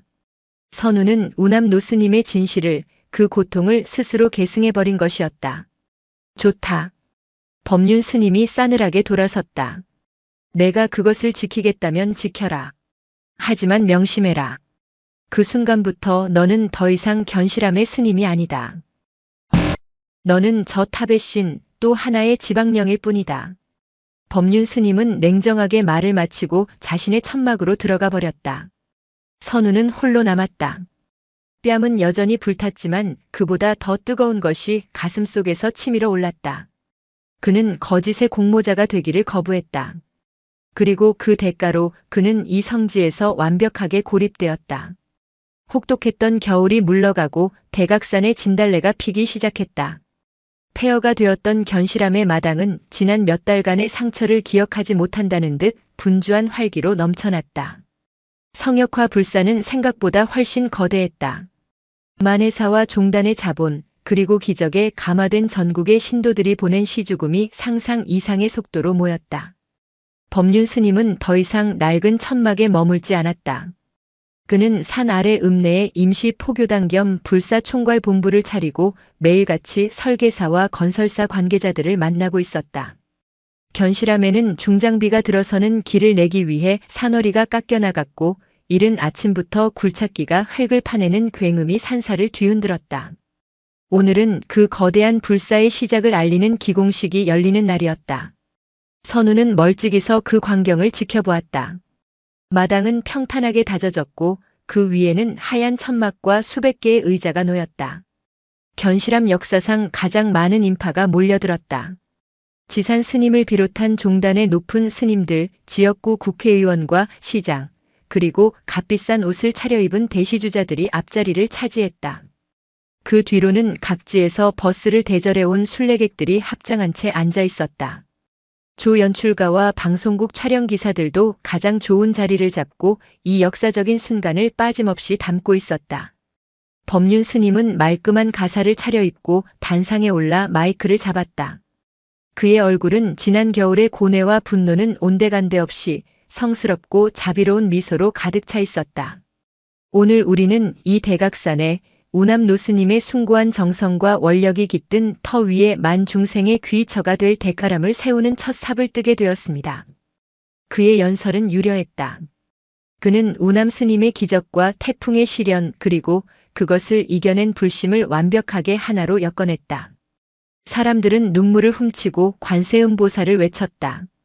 선우는 그 자리에 함께할 수 없었다. 그는 법륜 스님의 지시로 저 멀리 돌탑 곁을 지키는 역할을 맡았다. 그것은 마치 성지의 일부처럼 살아있는 전시물처럼 서 있으라는 무언의 압력이었다. 사람들은 연설을 듣는 틈틈이 탑 옆에 묵묵히 서 있는 젊은 스님 선우를 보며 수군거렸다. 저 스님이 우남 노스님의 제자래. 저렇게 묵묵히 스승님의 탑을 지키는 거야. 선우는 그들의 경외심 어린 시선이 쇠꼬챙이처럼 자신을 꿰뚫는 것 같아 고통스러웠다. 기공식의 절정, 첫 삽을 뜨는 순서가 되었다. 지산 스님과 정치인들 그리고 법륜 스님이 황금 삽을 들고 섰다. 하나, 둘, 셋. 카메라 섬광이 터지는 가운데 그들은 상징적으로 흙을 팠다. 그때부터 굴착기가 다시 굉음을 내며 본격적으로 땅을 뒤집기 시작했다. 그 모든 환호와 기계 소리 속에서 선우는 이질적인 시선 하나를 느꼈다. 순례객 무리의 가장자리, 화려한 잔치와 어울리지 않는 남루한 차림의 늙은 여인이었다. 여인은 단상도 법륜 스님도 보지 않았다. 그녀는 오직 선우가 지키고 선 돌탑만을 바라보고 있었다. 그 눈빛은 경외심이 아니었다. 그것은 원망이었고 분노였으며 동시에 지독한 그리움이었다. 선우는 가슴이 철렁 내려앉았다. 기공식이 끝나고 사람들은 뷔페처럼 차려진 점심 공양을 즐기기 시작했다. 법륜 스님과 지산 스님은 유력자들과 인사를 나누기 바빴다. 그 틈을 타 늙은 여인이 인파를 헤치고 선우에게 다가왔다. 굴착기 소리 때문에 그녀는 거의 소리를 지르듯 선우에게 물었다. 여보시오, 젊은 스님. 예, 보살님. 저 탑을 우남이라는 스님이 쌓았다고 했소? 그렇습니다. 여인의 입술이 파르르 떨렸다. 그 우남이라는 양반 혹시 속세의 이름이? 여인은 차마 그 이름을 입에 담지 못하는 듯 숨을 골랐다. 선우는 마른 침을 삼켰다. 혹시 김용철이라고? 선우는 아무 대답도 할 수 없었다. 대답 대신 그의 눈동자가 흔들렸다. 그것으로 충분했다. 여인은 무너져 내렸다. 그녀는 탑의 차가운 기단석을 붙잡고 통곡하기 시작했다. 오라버니, 야속한 우리 오라버니. 그녀는 우남 스님 김용철의 하나뿐인 여동생 김말순이었다. 오라버니가 죽인 건 그 다리 위 처자식뿐인 줄 아시오. 아버지가 화병으로 돌아가시고 어미는 화술로 죽었소. 우리 집안은 풍비박산이 나고 나는. 그녀는 선우의 바짓가랑이를 붙잡았다. 그런데 이제 와서 성인이라고? 기적이라고? 이 탑이 우리 집안 피눈물로 쌓은 이 돌무더기가 성지라고. 그녀의 절규는 굴착기 소리와 사람들의 웃음소리와 법륜 스님의 연설이 뒤섞인 견실함의 마당에 가장 날카로운 비명이 되어 울려 퍼졌다.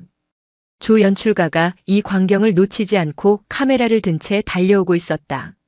조 연출가의 카메라가 붉은 녹화 불빛을 깜빡였다. 보살님, 지금 뭐라고 하셨습니까? 저 탑이 피눈물이라고요? 우남 스님이 오라버니라고요. 조 연출가는 흥분으로 목소리를 높였다.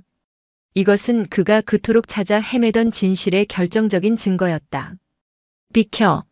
선우가 조 연출가의 앞을 막아섰다. 그는 자신의 몸으로 카메라 렌즈를 가리고 오열하는 김말순을 감쌌다. 이러지 마십시오. 이분은 스님이 막아도 소용없습니다. 이분은 말씀하실 권리가 있습니다. 세상이 알아야 합니다. 꺼져. 선우가 처음으로 욕설에 가까운 고함을 내질렀다. 그는 김말순을 부축해 일으켰다.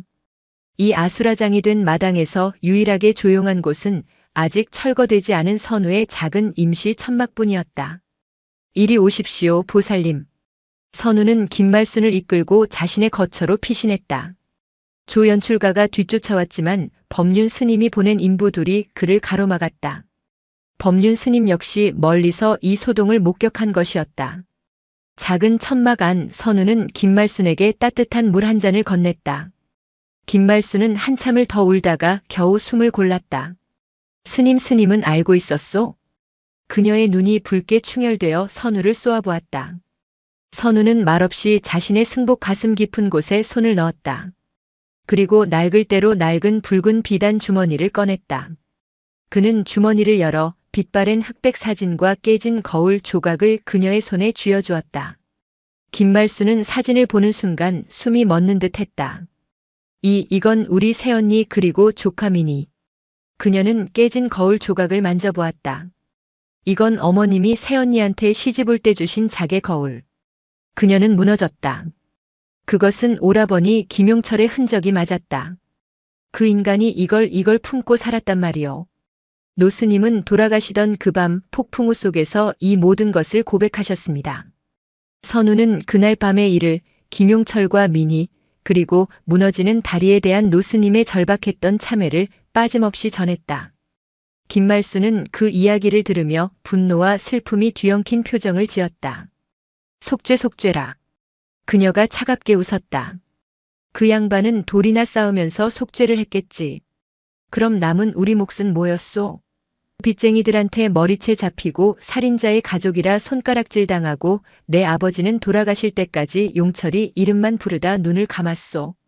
그녀는 선우의 손을 꽉 잡았다. 젊은 스님, 나는 저 탑이 꼴도 보기 싫소. 내 오라버니의 죄악이 어떻게 성지가 될 수 있단 말이오. 저것은 부숴버려야 해. 나는 저 방송국 사람한테 다 말할 거요. 저 주지라는 중한테도 다 말할 거요. 이 광대 노름 당장 멈추라고 할 거요. 그때 천막 입구가 열리며 법륜 스님이 들어왔다. 그의 얼굴은 싸늘하게 굳어 있었다. 보살님. 법륜 스님이 김말순 앞에 조용히 앉았다. 우남 노스님을 대신해 제가 사죄드립니다. 그분의 죄업이 이토록 깊었음을 사죄 따위로 넘어갈 일이 아니오. 김말순이 소리쳤다. 당신들 지금 내 오빠의 죄로 돈잔치를 벌이고 있어. 당장 저 공사 멈추시오. 법륜 스님은 한참 동안 말이 없었다. 보살님, 공사는 멈출 수 없습니다. 뭐라고? 이 불사는 이제 제 손을 떠났습니다. 종단과 만해사와 수백 명의 시주자들이 엮여 있습니다. 지금 멈춘다면 견실함은 감당할 수 없는 빚더미에 오를 것이고 저는 물론이고 선우 스님까지 승복을 벗어야 할지도 모릅니다. 그게 나랑 무슨 상관이오? 보살님이 지금 나가서 진실을 외친다 한들 세상이 믿어줄 것 같습니까? 법륜 스님의 목소리는 얼음처럼 차가웠다. 사람들은 기적을 믿고 싶어 합니다.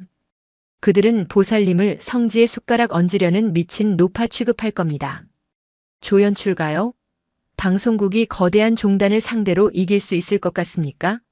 그는 그저 며칠 시끄럽게 짓다가 일자리를 잃겠지요. 그것은 지독하지만 정확한 현실이었다. 김말순의 얼굴이 절망으로 하얗게 질렸다. 그럼 어쩌란 말이오? 보상을 해드리겠습니다. 선우의 귀를 의심했다. 보상? 우남 노스님께서 평생을 참회하며 이룩한 이 불사의 공덕 중 일부를 속가의 유일한 혈육이신 보살님께 돌려드리는 것이 어쩌면 노스님의 마지막 바람이었을지도 모릅니다. 법륜 스님은 품에서 두툼한 흰 봉투를 꺼냈다. 이것은 저희 견실함의 성의입니다. 그리고 앞으로 매달 보살님께서 편히 사실 수 있도록 불사에서 나오는 돈의 일부를 보살님께 보시하겠습니다. 김말순은 떨리는 눈으로 봉투와 법륜 스님의 얼굴을 번갈아 보았다. 지금 돈으로 내 입을 막겠다는 거요? 아닙니다. 법륜 스님은 고개를 저었다.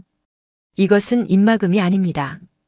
이것은 보살님께서 말씀하신 오라버니의 살아있는 빚을 제가 대신 갚는 것입니다. 우남 스님은 돌을 쌓아 무형의 빚을 갚으려 하셨지만 저는 유형의 쌀로 그 빚을 갚으려는 것입니다. 그것은 더할 나위 없이 교묘하고 거부할 수 없는 논리였다. 선우 스님. 법륜 스님이 선우를 돌아보았다. 자네는 어찌 생각하는가? 이것이 노 스님의 뜻에 어긋나는 일인가? 선우는 아무 말도 할 수 없었다. 그는 김말순을 바라보았다. 그녀는 평생을 가난과 원망 속에서 살아온 늙고 병든 여인이었다. 김말순은 한참을 울었다. 그러더니 떨리는 손으로 그 봉투를 잡았다. 내 아들이 아파요. 그녀가 울먹이며 말했다. 평생 공사판에서 일만 하다가 허리를 다쳐서. 내 오라버니가 저 돌탑 대신 이 돈을 내 아들한테 줬더라면. 그녀는 돈 봉투를 품에 안고 짐승처럼 서럽게 울었다. 선우는 눈을 감았다. 진실은 너무나도 비싼 사치였다. 그리고 속죄는 돈이라는 가장 세속적인 형태로 거래되고 말았다. 법륜 스님은 조용히 일어나 천막을 나갔다. 그는 이겼다. 성역화 불사는 계속될 것이고 유일한 위협이었던 진실은 돈 봉투 안에 봉인되었다. 김말순이 울음을 그치고 일어섰다. 그녀는 선우가 쥐어준 붉은 비단 주머니를 다시 선우의 손에 돌려주었다. 나는 이거 가질 자격 없어. 보살님. 이건 그 양반 것이요. 그리고 이젠 스님 것이요. 그녀는 선우를 향해 깊이 허리를 숙였다. 고맙소 젊은 스님. 우리 오라버니 마지막 길 지켜줘서. 김말순은 비틀거리며 천막을 나갔다. 그녀는 더 이상 돌탑을 돌아보지 않고 시끄러운 공사장을 가로질러 산을 내려갔다. 선우는 천막에 홀로 남아 손에 쥔 붉은 주머니를 내려다보았다. 우남 스님의 빚은 갚아진 것일까? 아니. 이제 그 빚은 법륜 스님과 그리고 이 모든 진실을 알고도 묵인한 자신에게로 고스란히 넘어왔음을 깨달았다. 5년이 흘렀다. 대각산 견실함은 더 이상 예전의 춥고 가난한 암자가 아니었다. 견실함 성역화 불사는 경이로운 속도로 완료되었다. 흙먼지 날리던 마당은 반듯한 화강암으로 덮였고 금방이라도 쓰러질 듯 했던 대웅전은 그보다 3배는 더 큰 대적 광전으로 다시 태어나 금빛 단청을 뽐냈다. 산 아래 읍내에서부터 절 마당까지 관광버스가 올라올 수 있는 2차선 아스팔트 도로가 깔렸다. 주말이면 전국에서 몰려든 순례객들로 거대한 주차장이 가득 찼다. 법륜 스님은 이제 견실함의 주지가 아니었다. 그는 이 거대한 사찰을 총괄하는 회주 스님이 되었고 종단 내에서도 무시 못할 영향력을 행사하는 인물이 되었다. 그리고 그 모든 변화의 중심에는 기적의 돌탑이 있었다. 우남 노스님의 탑은 지산 스님의 약속대로 거대한 보호각 안에 모셔졌다. 비바람을 막는다는 명목으로 지어진 전각은 사방이 두꺼운 유리로 막혀 있었다. 탑은 이제 숭배의 대상이자 동시에 완벽한 전시물이 되었다. 탑의 기단부에는 검은 대리석으로 된 공덕비가 섰다. 우남대사 공덕비. 그곳에는 법륜 스님이 지어낸 동자승으로 입산하여 평생을 원력으로 탑을 쌓고 태풍의 시련을 불심으로 이겨내 사리를 남기신 우남 스님의 일대기가 한문으로 유려하게 새겨져 있었다. 선우는 이제 30을 바라보는 나이가 되었다. 그는 여전히 견실함에 있었다. 법륜 스님이 예언한 대로 그는 지방령처럼 이곳을 떠나지 못했다. 그의 역할은 탑전직이었다. 그는 매일 새벽 유리로 막힌 보호각의 문을 열고 들어가 먼지 하나 없도록 탑을 닦았다. 순례객들은 유리창 너머로 스승의 탑을 닦는 젊은 제자의 경건한 모습을 보며 감탄하고 시주했다. 선우는 그들의 시선 속에서 자신이 이 금빛 세장 보호각에 갇힌 또 하나의 전시물임을 깨달았다. 그는 탑을 지키는 것이 아니었다. 그는 탑과 함께 법륜 스님이 만든 거대한 거짓을 지키고 있었다. 그의 승복 안쪽 붉은 비단 주머니는 이제 그의 살갗의 일부처럼 익숙해졌다. 그것은 그가 이 거짓된 성지에서 버틸 수 있는 유일한 진실의 무게이자 차가운 쇠사슬이었다. 김말순 할머니는 그날 이후 2번 다시 견실함을 찾지 않았다. 법륜 스님은 약속대로 그녀에게 매달 돈을 보냈다. 그녀가 살아있는지 죽었는지 선우는 알 수 없었다. 조 연출가 또한 그날 이후 사라졌다. 그가 준비하던 다큐멘터리는 세상에 나오지 않았다. 법륜 스님의 힘이든 종단의 압력이든 진실은 그렇게 덮였다. 모든 것이 완벽하게 봉인된 듯 했다. 그날은 우남 노스님의 오주기 달해제가 열리는 날이었다. 견실함은 계산 이래 가장 큰 법회 준비로 분주했다.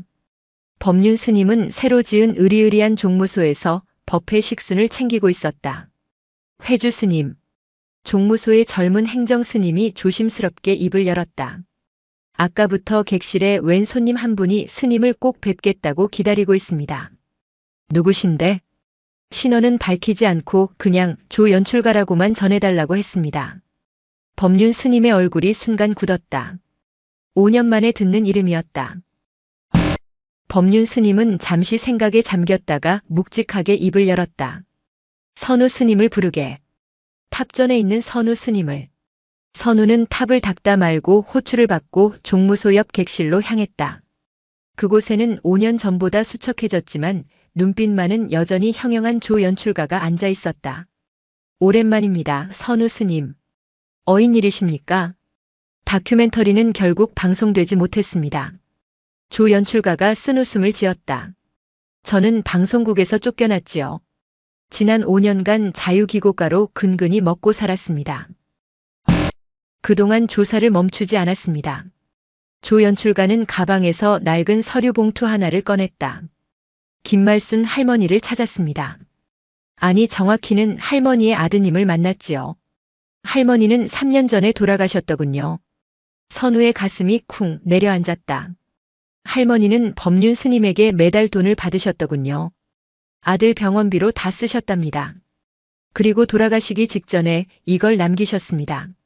조 연출가가 봉투에서 꺼낸 것은 꼬깃꼬깃한 편지지 여러 장이었다. 노인의 서툰 글씨로 빼곡하게 채워진 그것은 유서이자 진술서였다. 내 오라비 김용철은 살인자요.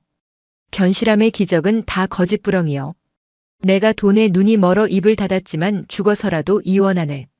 할머니의 아들은 어머니의 마지막 유언을 지키고 싶어 했습니다.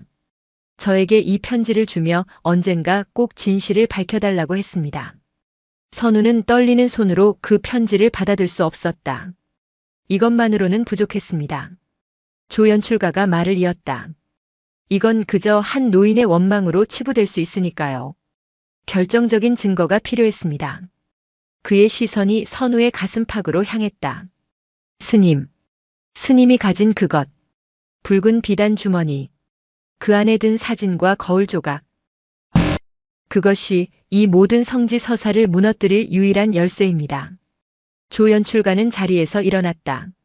내일이 달해제라고 들었습니다. 법륜 스님이 종단의 큰 스님들이 그리고 수백 명의 신도들이 모이겠지요. 저는 그 자리에서 이 편지를 공개할 겁니다. 그리고 스님께 묻겠습니다. 저 편지가 사실입니까? 당신이 가진 증거를 내놓으십시오. 라고. 그것은 질문이 아니었다. 최후 통첩이었다. 스님. 조 연출가의 목소리가 절박해졌다. 지난 5년간 이 거짓된 성지에서 스님은 행복했습니까?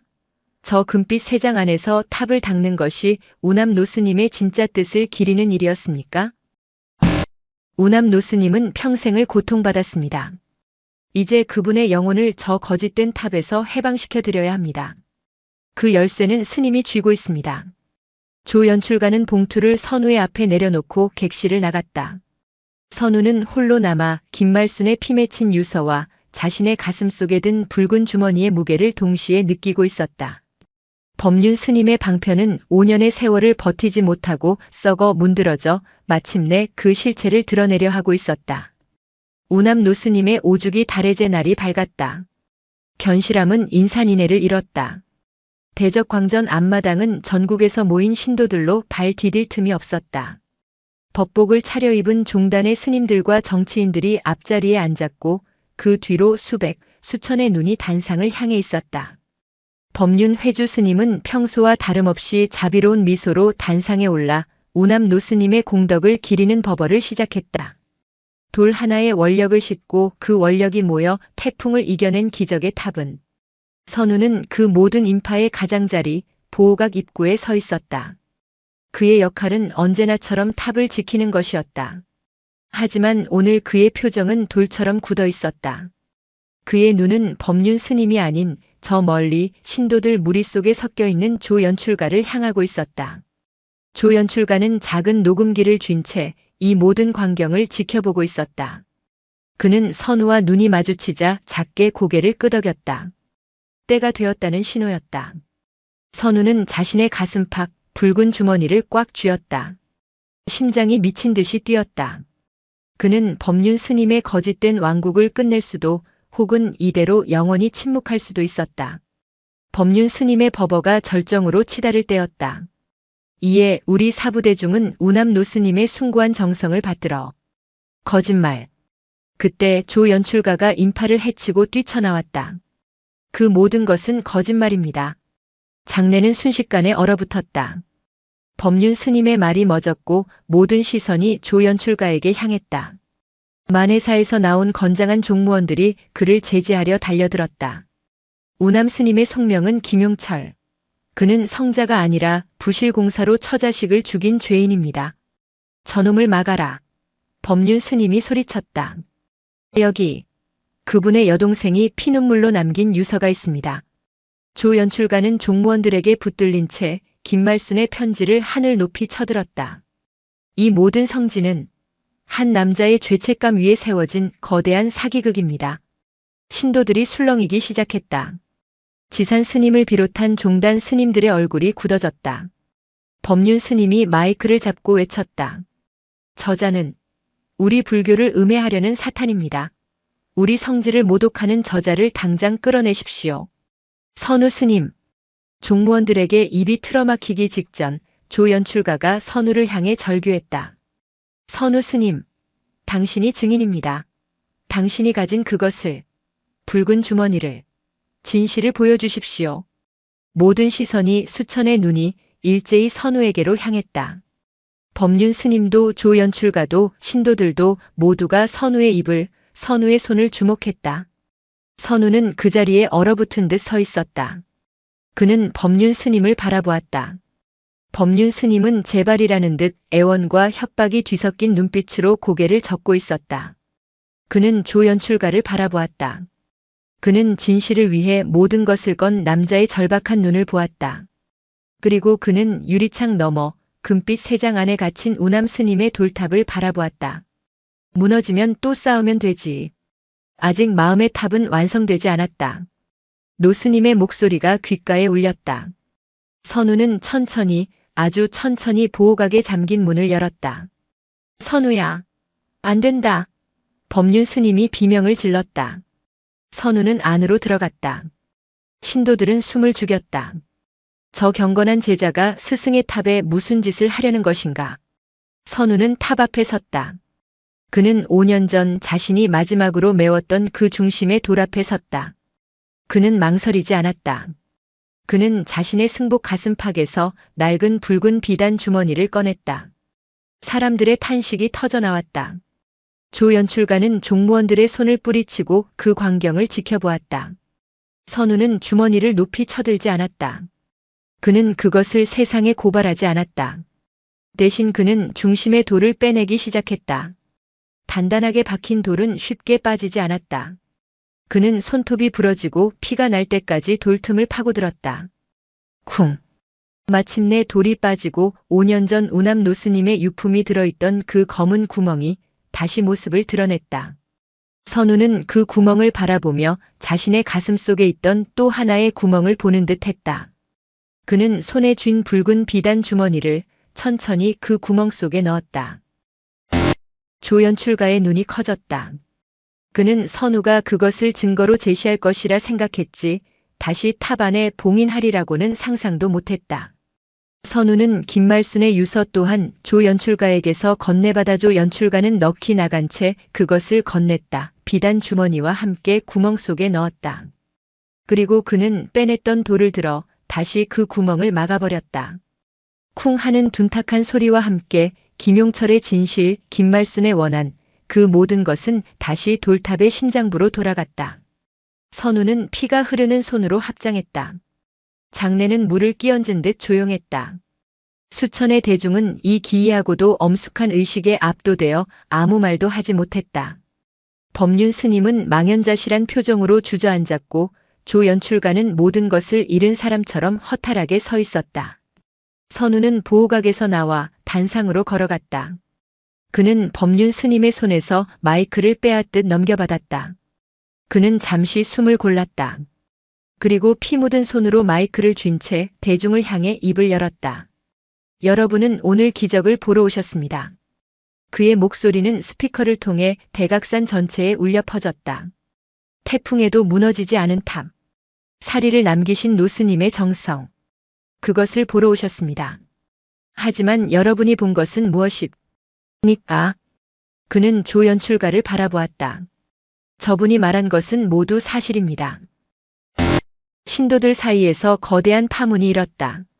법륜 스님이 고개를 들었고 종단 스님들이 경악했다. 우남 노스님의 속명은 김용철이 맞습니다. 그는 자신의 욕심으로 부실한 다리를 지었고 그 다리가 무너져 자신의 아내와 딸을 잃었습니다. 저런 세상에. 그는 도망쳤습니다. 이 산으로. 그리고 돌을 쌓기 시작했습니다. 그것은 성스러운 원력이 아니었습니다. 그것은 자신의 죄를 씻기 위한 지독한 속죄였습니다. 선우는 숨을 깊게 들이마셨다. 저 탑은 기적의 탑이 아닙니다. 저 탑은 한 인간이 자신의 삶 전체를 바쳐 쌓아 올린 거대한 참회문입니다. 그는 법륜 스님을 돌아보았다. 저희는 그 사실을 알았습니다. 하지만 저희는 두려웠습니다. 이 가난한 저를 지켜야 했고 굶주림이 두려웠고 무엇보다 진실보다 더 강한 여러분의 믿음이 두려웠습니다. 그는 대중을 향해 고개를 숙였다. 그래서 저희는 그분의 고통을 기적으로 포장했습니다. 그분의 피눈물을 살이라고 속였습니다. 그분의 거대한 참회문을 이 금빛 유리 감옥 보호각 안에 가두었습니다. 모든 것이 거짓이었습니다. 선우는 고개를 들었다. 그의 눈에는 눈물이 흐르고 있었다. 공든 탑이 무너지랴. 그는 속담을 읊었다. 우남 노스님께서 공들여 쌓은 탑은 태풍에도 무너지지 않았습니다. 그분의 참회는 진짜였기 때문입니다. 하지만 그는 새로 지은 거대한 대적 광전과 화려한 단청을 손으로 가리켰다.